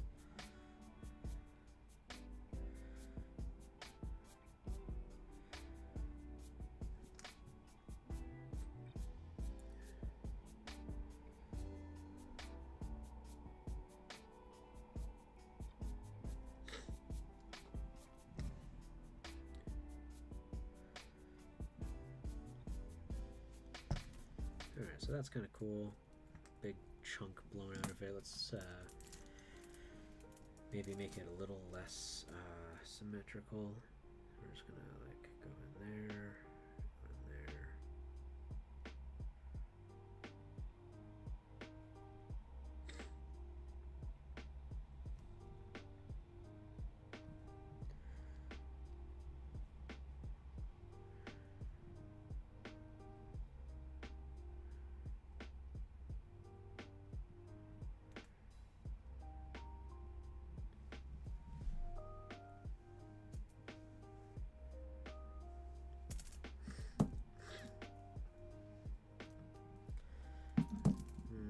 How does that look? It looked a little weird to me.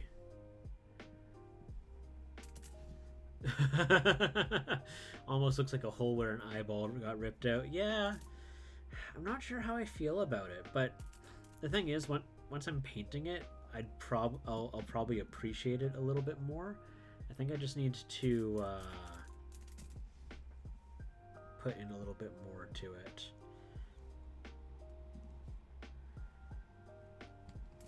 I think it's a little too, what do you call? Let's get this a little less zoomed in, a little more focus for you guys. There we go. I'm just gonna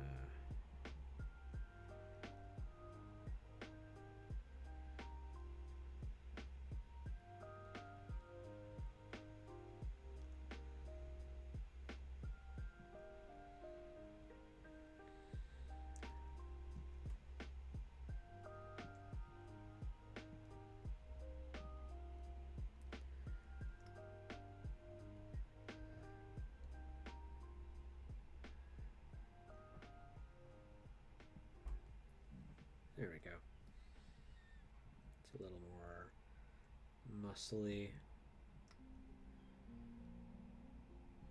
Maybe do a little a slash here. Like so, we'll just go in. We'll put in one slice there. A slight more angle. Slice like that, and then try to lift that out of there. Come on, heck.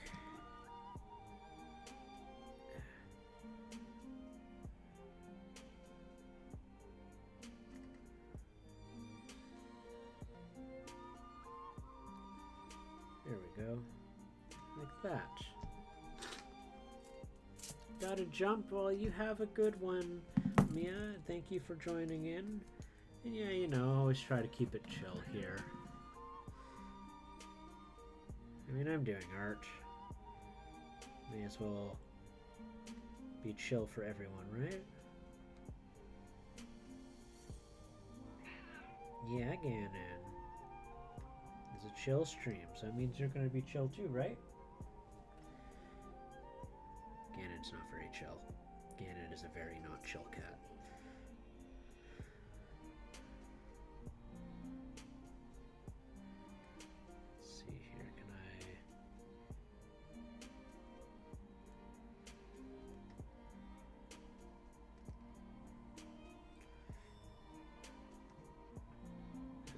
Nope, that looks weird.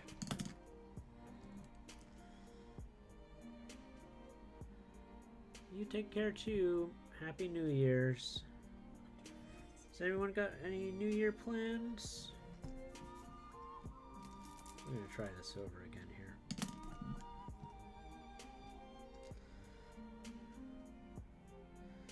Alright.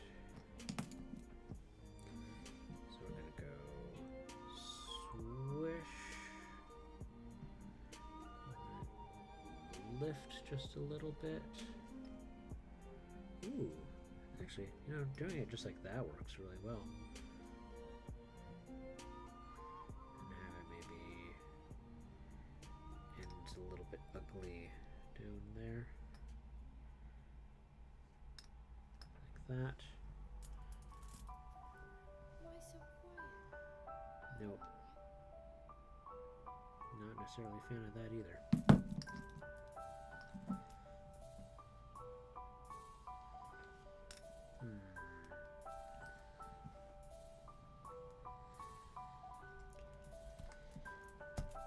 How would you do a burn mark? Eat pizza. I love pizza. That sounds great to me. My friends and I delayed our party since we got freezing rain on the roads. Yep, nope, gotta stay safe. How does one make a burn mark? How does one make an acid mark?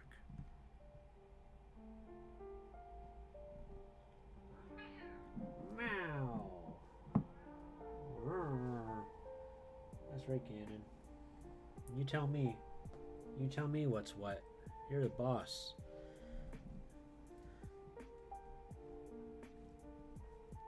Got that, got that. Yeah, I don't know how to make a burn mark. Alright, I could do like a crack. I don't know.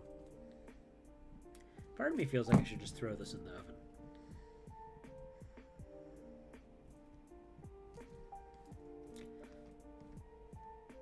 Alright, let's take a look at the instructions, guys. Shallow and wide wounds.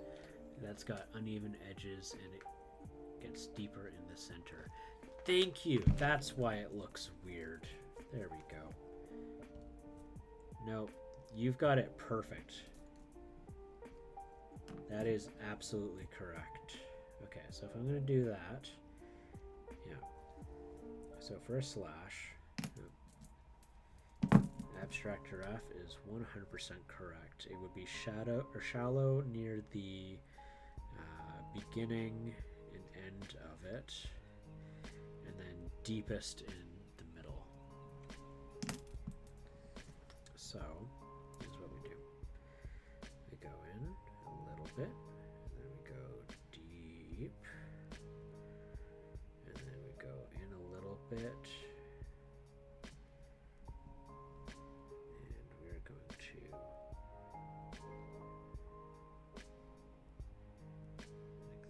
that.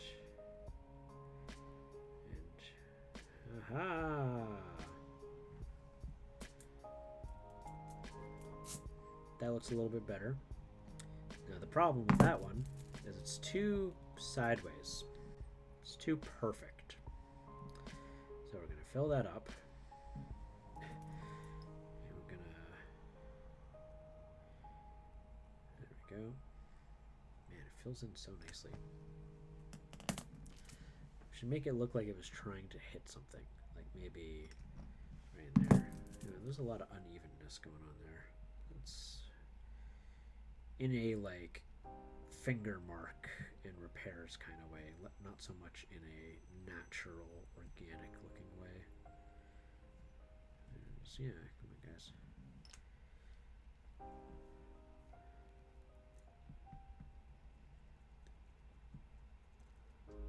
True. Yeah, I just don't know what like, kind of shapes I would do on it. But you are right, the most concentrated areas would be the most whatcha-who's it? You know, the whatcha-who's it. Okay, goodbye, Ganon. It was nice to have you in here and not scream at me. I spoke too soon. Yeah? Yeah?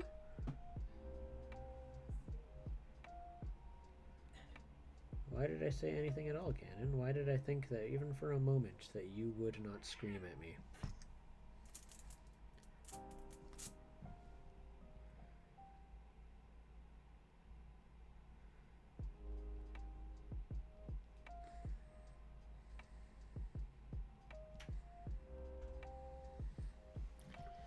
Lord Ganon is not pleased by my disrespect. I'm glad that you know him by his true name. Ganon, you're being a jerk.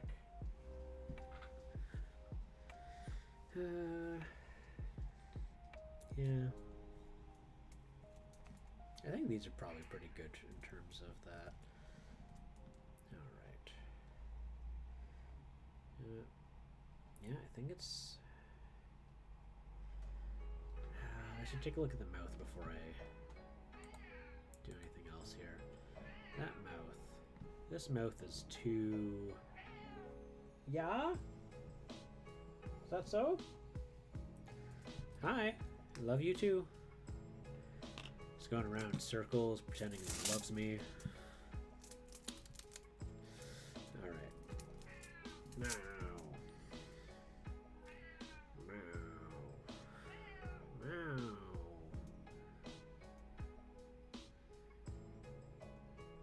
Love looking at that picture. I love looking at this picture too. Hello, Evil Demon Lord. Welcome back. Meow.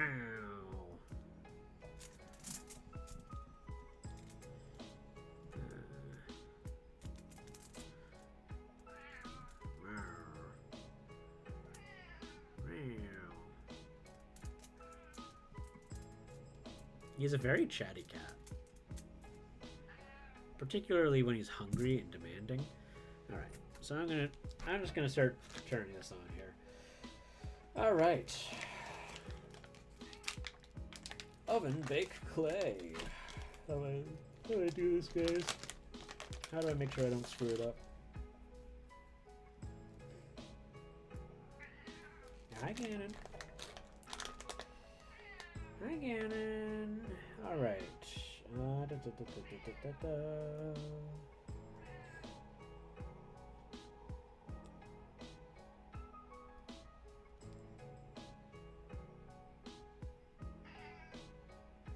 So $2.75 for 15 minutes per every 1/4 inch or 6mm thickness.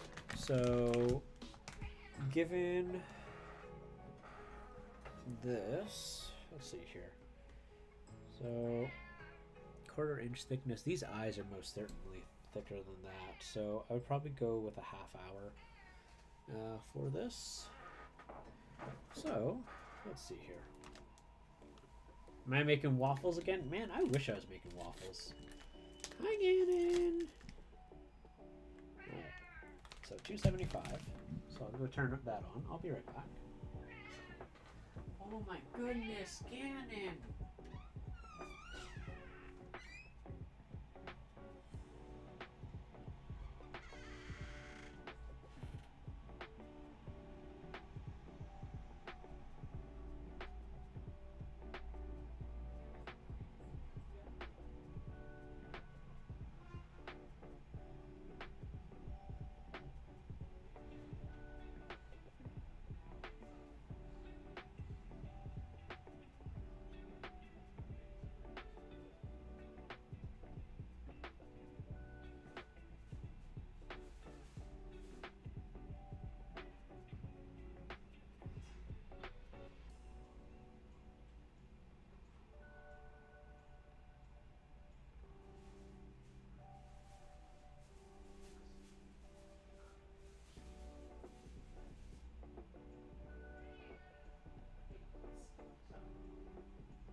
Alright, so that's just preheating.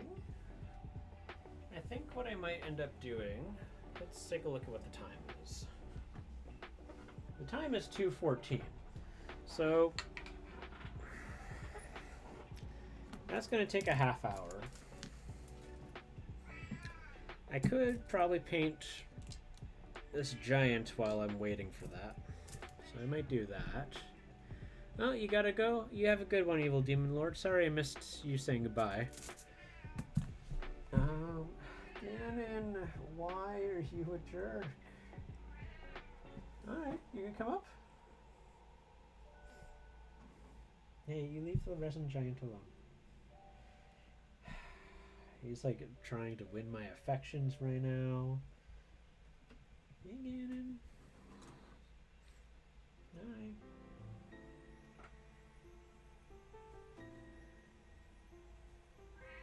Hi.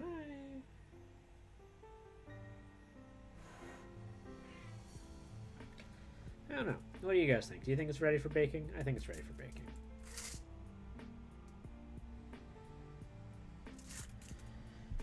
It'll be interesting to see, that's for sure.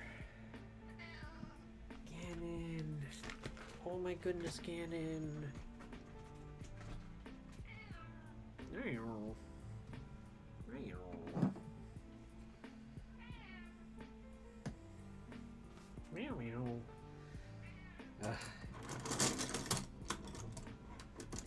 Gannon is the biggest butthead. He's a bossy little jerk. Bake it till you make it. I like that. I think it's ready. I think the top half is ready.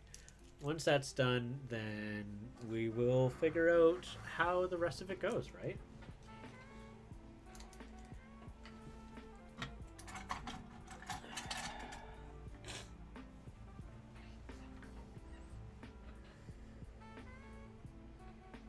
Let's see here. Gannon. Hi. I get it, you're a little hungry. Hi. He's the absolutely worst when I behaved when I'm streaming. I think that's the funniest part about all of this. Is that he only gets like this to this extent when I'm talking. And he's trying to talk to me, telling me that he's hungry. And don't get me wrong, he's pretty bossy in general. He's just a bossy cat. But he's the bossiest when I'm streaming. And I think that's fascinating. Annoying, but it's fascinating.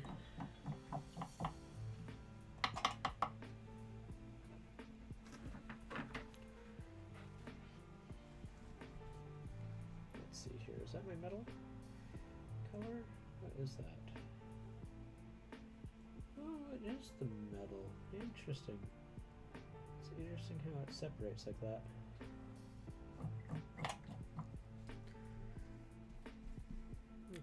so I will do that.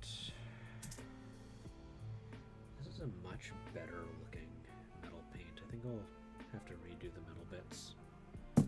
Alright, so I'm gonna go toss this in there now. I'll be right back.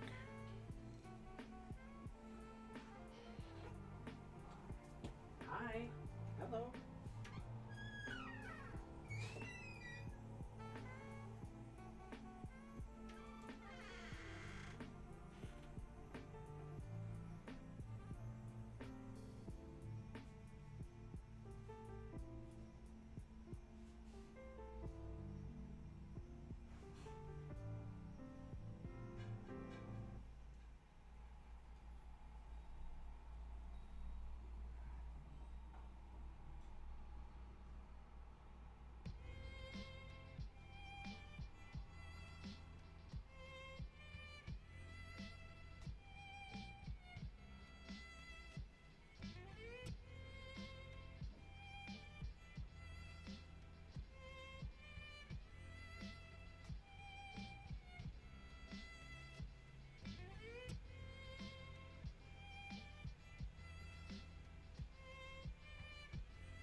All right, and I am back. Make sure the audio is showing correctly. Yeah, you guys can listen to the music still. Good, good, good, good. Oh, there we go. Perfect. All right, so while that is cooking, let's do some painting. With a screaming fuzzy child. Because my fuzz baby is a demanding jerk. Right, Ganon? I hear you coming in. There's no surprise. I hear you. You are not sneaky.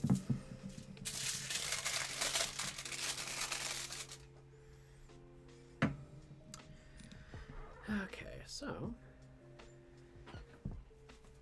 you guys can see me paint this a little bit. Now, hi. Oh no, that's the wet palette. Don't head boop it. You silly. Hi. How are you, Ganon? How are you? Yeah, wanna smell it? Hi. Yeah. I want my fingies.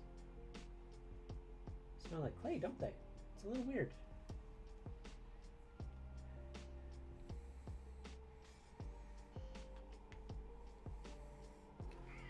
Yeah.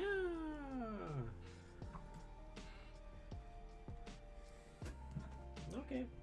Bye-bye. All right. So you can see this gunmetal here that I use. This was with Army Painter, and the one that I'm going to go over it with. Actually, before I do that, what I need to do is I need to paint it black. And the reason I need to paint it black is because metal paints actually are more reflective over over black.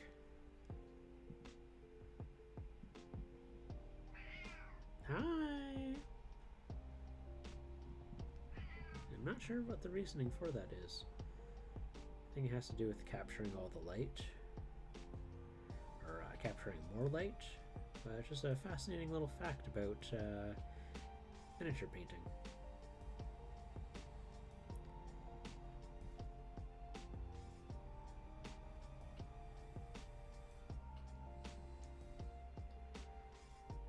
Yeah, I started this fire giant before I started streaming, actually.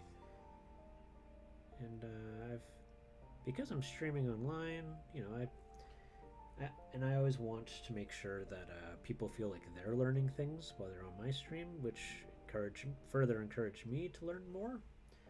And so in that endeavor, I went and I, you know, upped my own personal knowledge base on miniature painting, and ever since I started streaming, which is only 2 months, I want to say. Yeah, I started in November. And here we are at the end of December. I think I started late November too, so it's not even 2 months, but I can see a difference in the techniques that I've learned since then. So, insert fancy science fact about light here. Yeah. And actually, so when I was painting the gorilla, a photography tidbit that I had learned really helped me. So I'm not at all a photographer, but there are really cool things that you can do with photography the darker a person's skin tone is. And the reason why is because dark colors are capturing essentially more light, and so because of that they capture more spectrums of light, and so they reflect the color of their surroundings better, because their skin is holding on to more. So if you're in a blue room, someone of a darker skin tone, the highlights of their skin are going to be more blue, which is just super cool. And so when I was painting my giant gorilla, I got to do a little bit of that, which was a new thing for me. And using some of those techniques, yeah, wavelengths, ray absorption, the likes, exactly. And so when I was doing stuff like that, that really helped me in... Here, I'll turn off this reference here. That really helped me out when I was painting her, because she's got this like fiery hot hair, and so I was trying to do better, because before just because I didn't want to do things wrong. I didn't want people to feel like how do you phrase this? Personally, I find it really strange when a person who paints miniatures, all of their miniatures are white. I find that just weird, because that is in itself like not an accurate representation of what the world is like. But at the same time, I also was very intimidated about painting darker skin tones because I didn't want to get them wrong. I wanted to make sure that if I'm going to do it, I do a good job. And so it was kind of this thing that kept me from tackling it, because I wanted to make sure that if I'm going to, paint basically this demographic of people, I don't do a bad job. Like I think people deserve more respect than that. And I mean, like, if I do a terrible job painting white people, whatever. I'm white, and frankly, I don't think we necessarily, given our very, very, very dicey history on this planet, I don't necessarily think we require that respect as much. So if I make a white person look bad in a mini painting, I don't think twice about it, because we've got this diciest of histories in the world.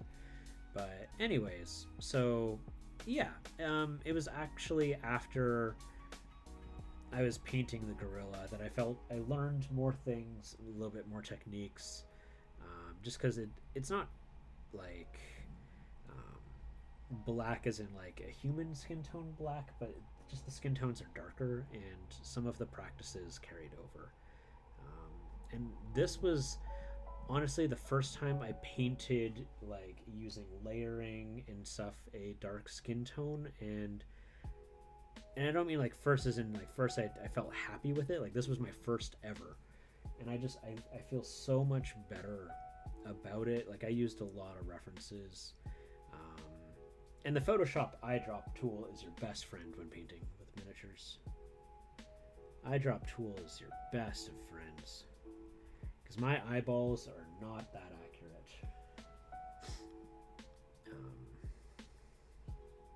So yeah.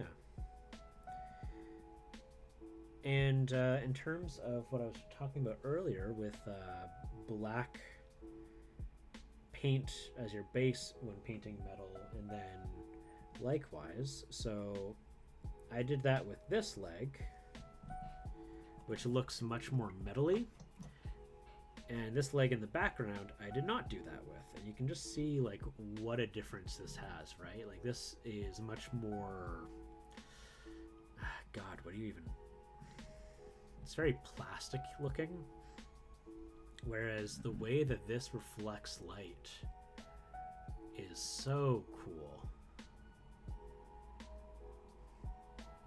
And you're just not going to get that with this one. Like it has a light reflection, but I don't know, the dark parts are darker and the bright parts are brighter when you do it over top of black. And that was something I learned in Vallejo tutorials, that they're like, always do your true metallics over black. Just always do it. It will always be better. And I don't know the exact science on it, but yeah, as Giraffe said, wavelengths and, you know, fancy ray absorption, the likes, you know, the science stuff, photons.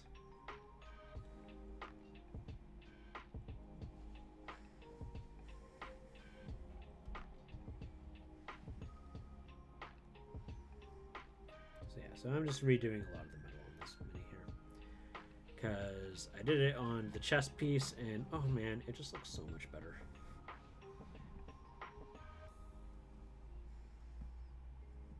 And I love this model so much. I think WizKids did a really cool thing where they did in the Unpainted Miniatures series for Giants. I think 3 of the 6 or 5 giants like were not male, which was just like really nice, because when I'm painting miniatures, like if I go looking for orc miniatures, like the ratio of like male to female orcs is just like, I mean, come on, man, like really? Like, why are all the giants dudes? The goblins are all dudes. You know? And like, I would like to paint some female miniatures that aren't like hyper-sexualized either, which again, I love about this mini. Like, she's just super hardcore and has a big warhammer, and she looks ready to wreck some player faces. Or maybe if she's on the side of the players, wreck the faces of evil fire giants. I don't know. I just I really appreciate it when there's a bit more diversity.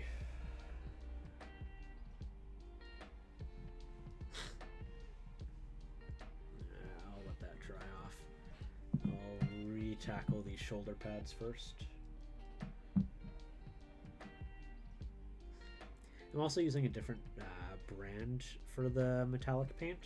When I first started this one, these were using Army Painter, and I'm not the most in love with Army Painter's paints.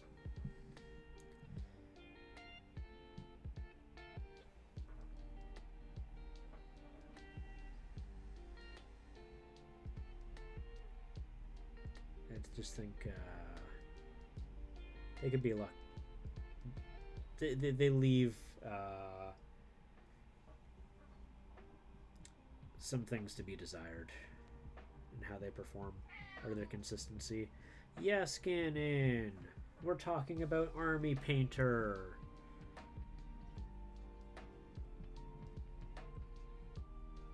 I was actually having a conversation with. Oh, here we go. I used to be terrified to draw darker symptoms. Yeah, because you don't want to mess it up, right? And you don't want like the lashback that happens sometimes is really real, and like I don't know. There's I think with some artists it's warranted, and even though I am not like a because if you're like a well-known artist and you're a talented artist, there's that expectation of like you should like do your research and use references before you just start doing this, or like particularly when people end up whitewashing dark skin toned characters. Yeah, no, there's different, like light just behaves differently on darker colors, and if I'm drawing an object and I mess it up, it's not so bad. But if I'm painting a person, this isn't a real human, obviously, but there's some representation of real people there, and I want to make sure that I do right and I do proper.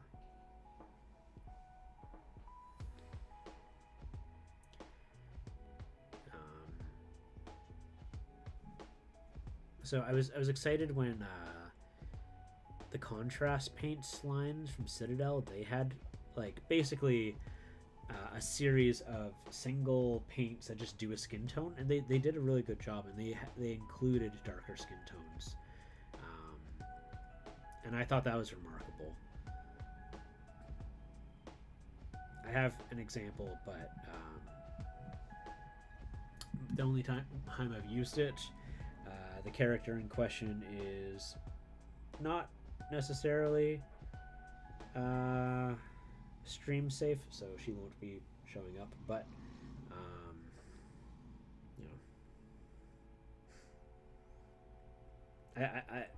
I will just say that it works really well. It's not necessarily a sexualized model, but it is semi-nude.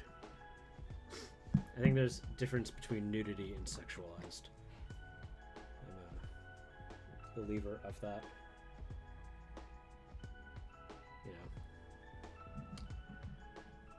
I think it was really cool that they did that. I thought it was remarkable that they did that. I'm not a huge fan of the names that they used. It was like fire something flesh, and I'm just like, man, really? Like, can't you just say like dark skin tone, or like earth skin tone, or like I don't know. Why does that be like fire flesh? I don't know. They're an English company.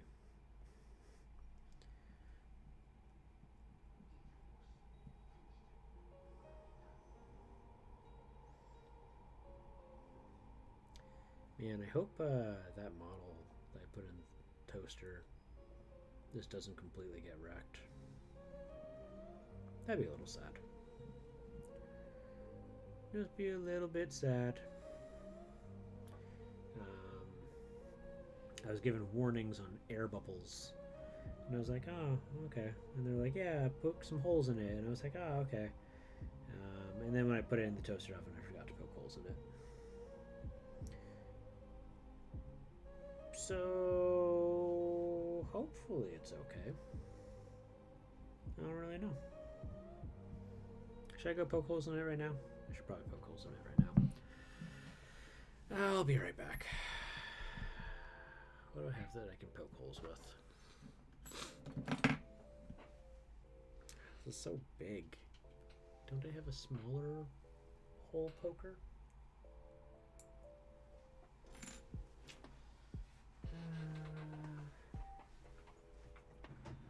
Because I can reseal the holes. That's not a problem. Gannon, yeah, I know, Gannon.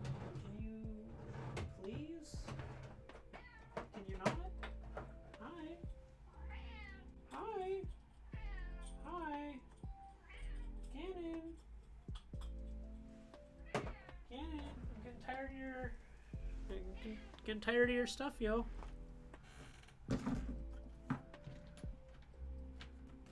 Getting just a little sick of it. Yeah. Yeah. As long as I work the clay beforehand, I don't need to poke holes. Yeah. Okay.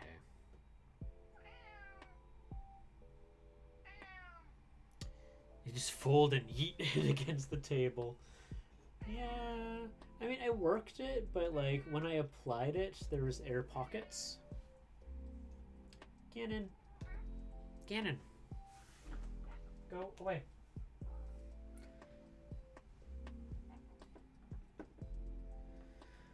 Let's take a look here. You know what? I'll just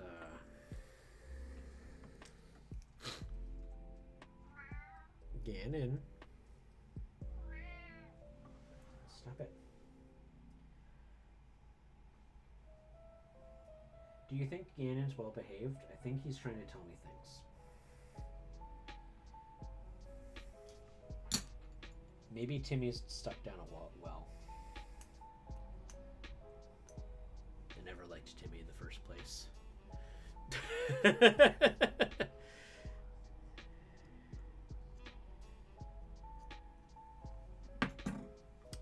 Where's my thing? I got a thing that works really well for this.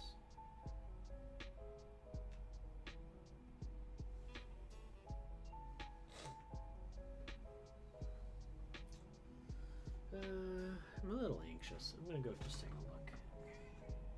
Ganon, I swear. You test me, child.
What time did I go when I put that thing in there? Did I put that in a while ago? If you put I was just taught to be wary of accidentally covering one while sculpting. Oh, okay. Yeah. We'll see. We'll see how it goes. I took a look at it. Nothing was exploding, so...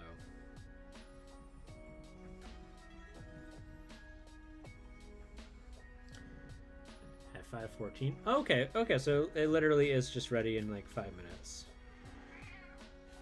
Oh, I thought I closed that door. I did not. Okay, if you sit here, it's fine. Just like relax, please. Please? Can you relax just a little bit? Hi, can you have some chill?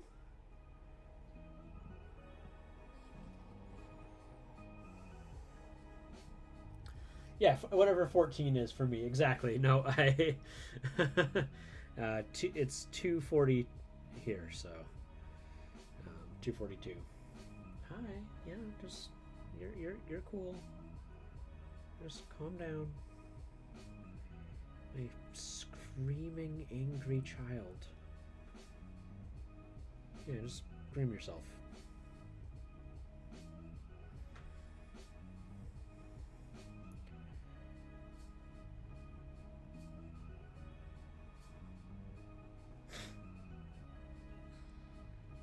I like that Starry has a timer that he puts on whenever he puts things in the oven.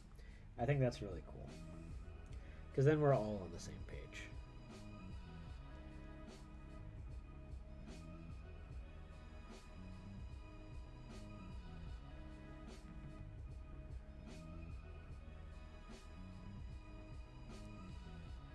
It is so fancy.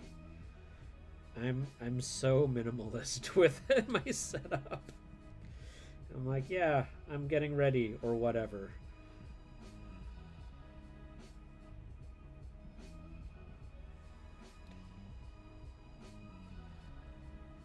If I remember, even Sparkles, Starry has personality to his streams. I love that. I love that so much. I, however, am much more like Kay, where it's like, cool, I'm here. Hi.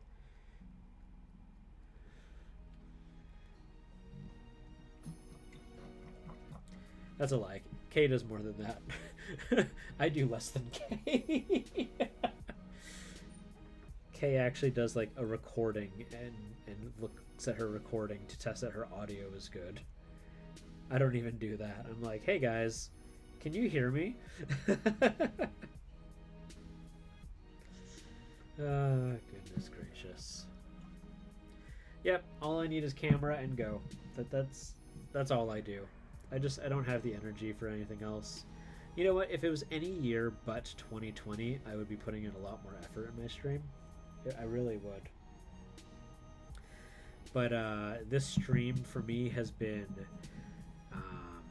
hi. I lack socialization. Please help make sure that I don't lose this skill. Hi people, how are you? I hope your day is good. Let's all be happy and forget that it's 2020. But today, after today, it will no longer be 2020. And maybe it'll be something better.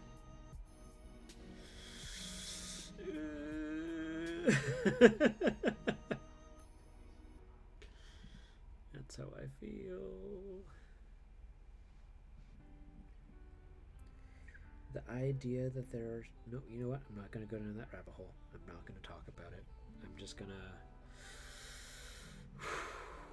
yeah. There we go. I'm good.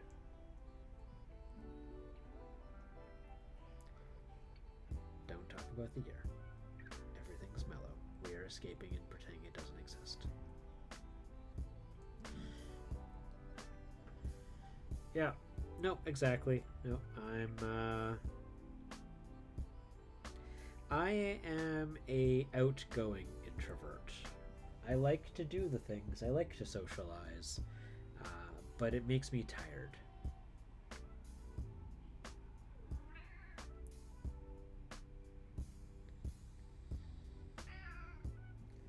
You're okay. You're fine. You don't need to scream at me.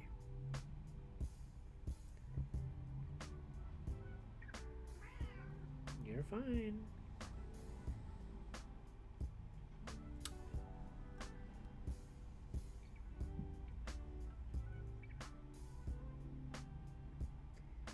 Yeah, no, streaming has been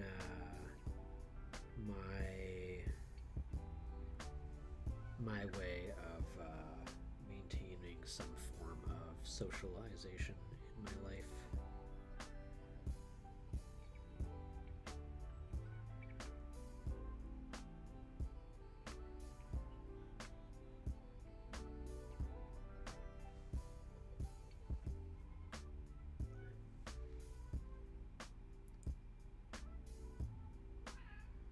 Cannon, you're perfectly fine. Please don't be like this, buddy.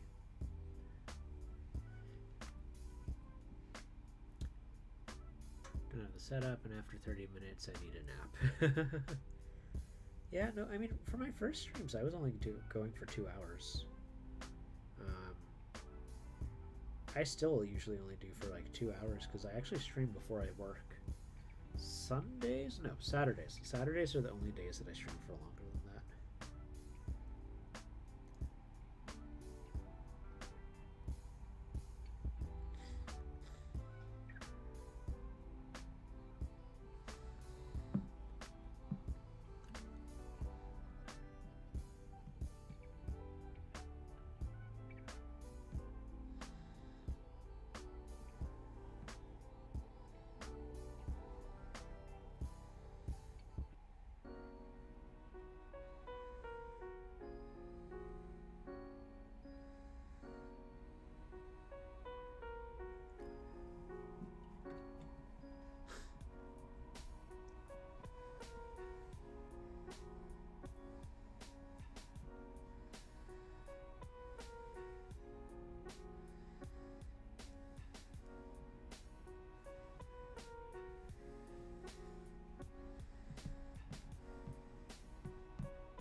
gotta head out, but everything is looking great. Well, thank you so much. And actually, I need to go pull the thing out.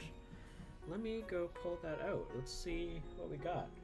If you have another 5 seconds, I'll be right back. And if not, that is okay.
Okay.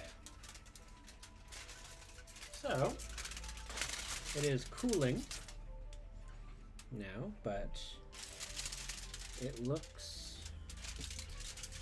good to me. There's no big bubbles, there's no warpage. So I'm just gonna let that let that sit and cool, because it is most certainly radiating heat off of it. But it's looking solid, yo. Looking solid.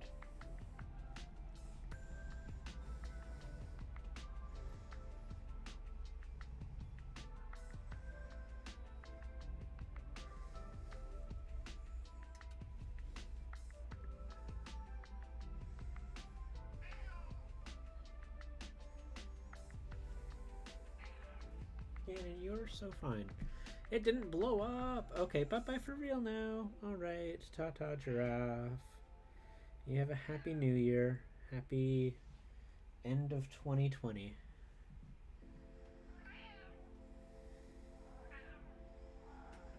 Hi, Gannon.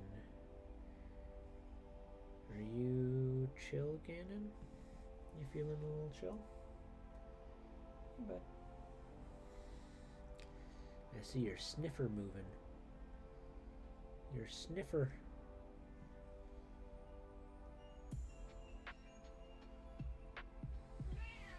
Meow. Meow.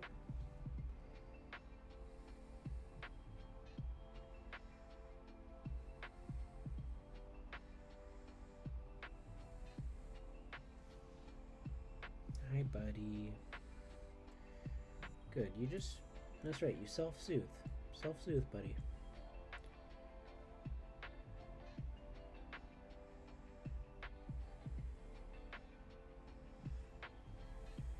Hi. Cutie. Gannon, you are a cutie. Cutie patootie.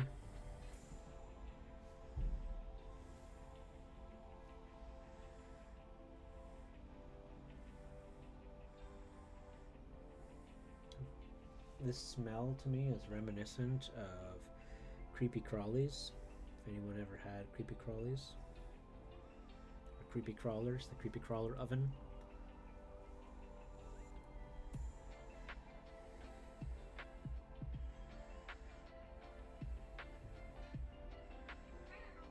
Meow.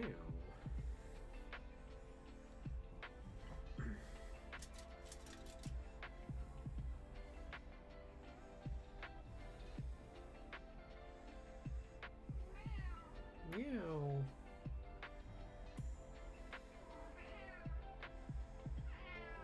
Meow. You're okay.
Most excellent.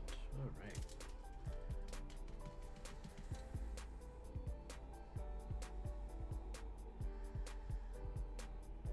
Still quite long.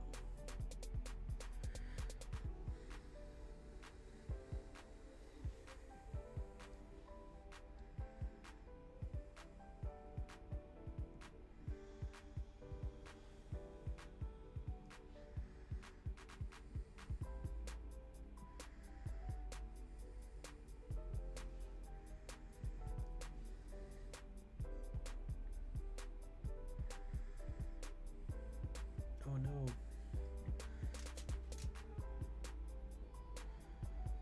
Oh no, no, no, no, no, no, no, no. Get off there, get off there, get off there. There we go.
perspective right now is wonk. This is...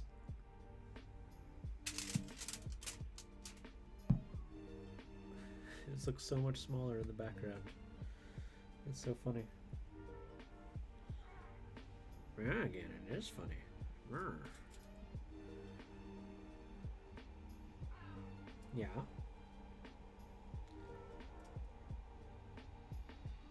You chirping, Ganon? Chirp, chirp, chirp. Yeah.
Yeah.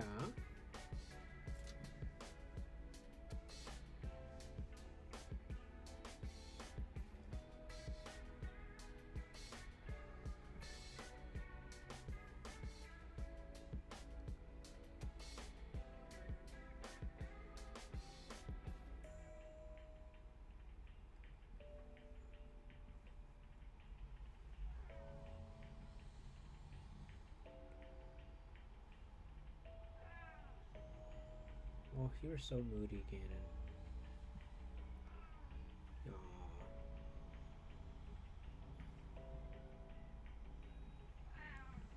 Yeah.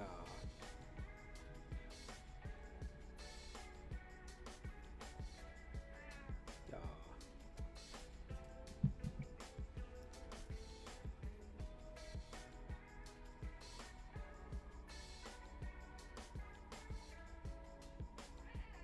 Yeah. Yeah.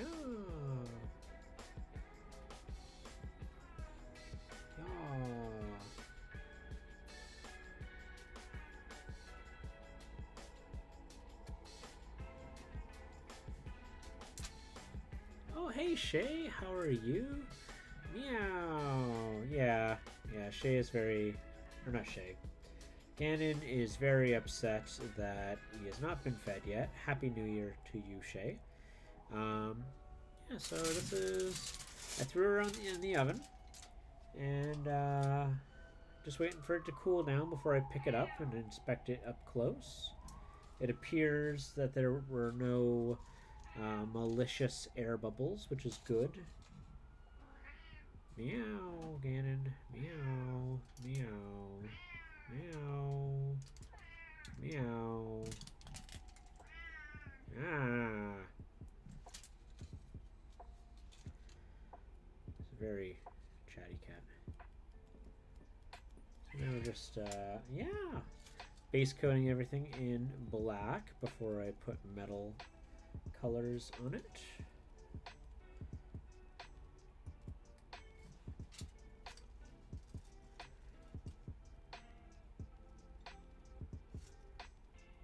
And the black makes the metal more reflective, is what it does.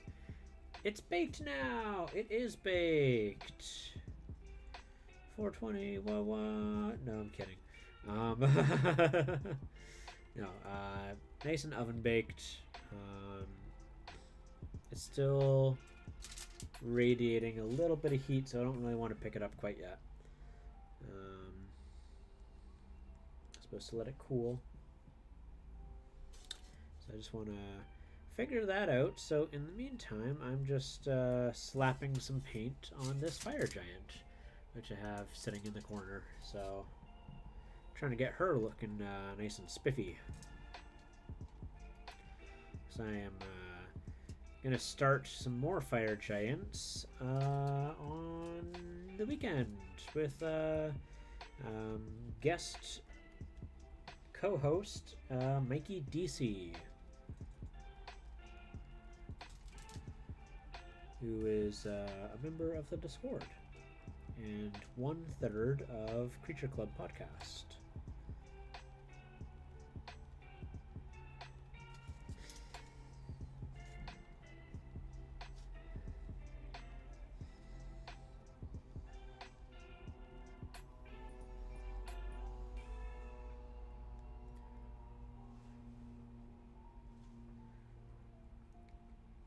Yeah, the idea is on Saturday going to not only paint a fire giant, but we'll talk a bit about fire giants.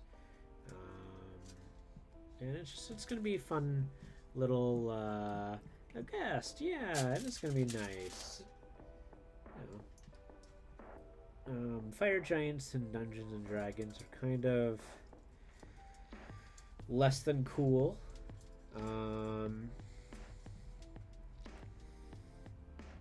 And so I just want to talk about ways that they can be done in a much cooler fashion. Meow. Meow. Yeah. Meow. Alright, let's take a look at this here.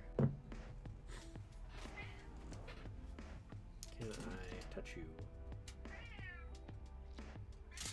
Still pretty warm, but it's not hot to the touch.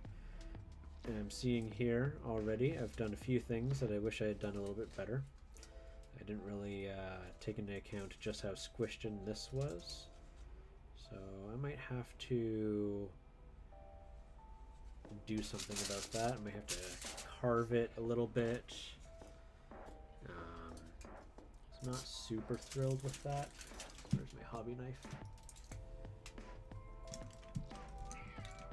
Gannon, be quiet, my lovely child. Oh, you're giving me hugs. You're giving me hugs to make up for how loud you are. Yeah.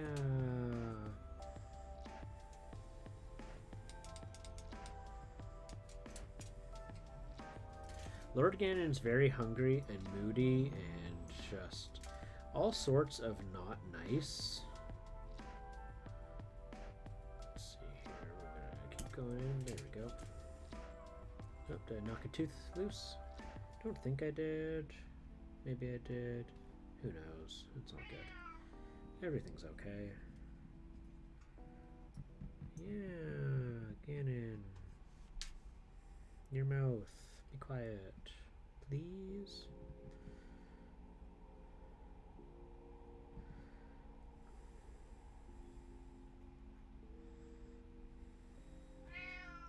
Yeah. Yeah.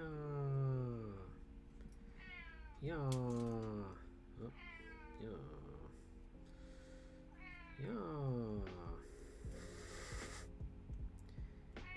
Yeah.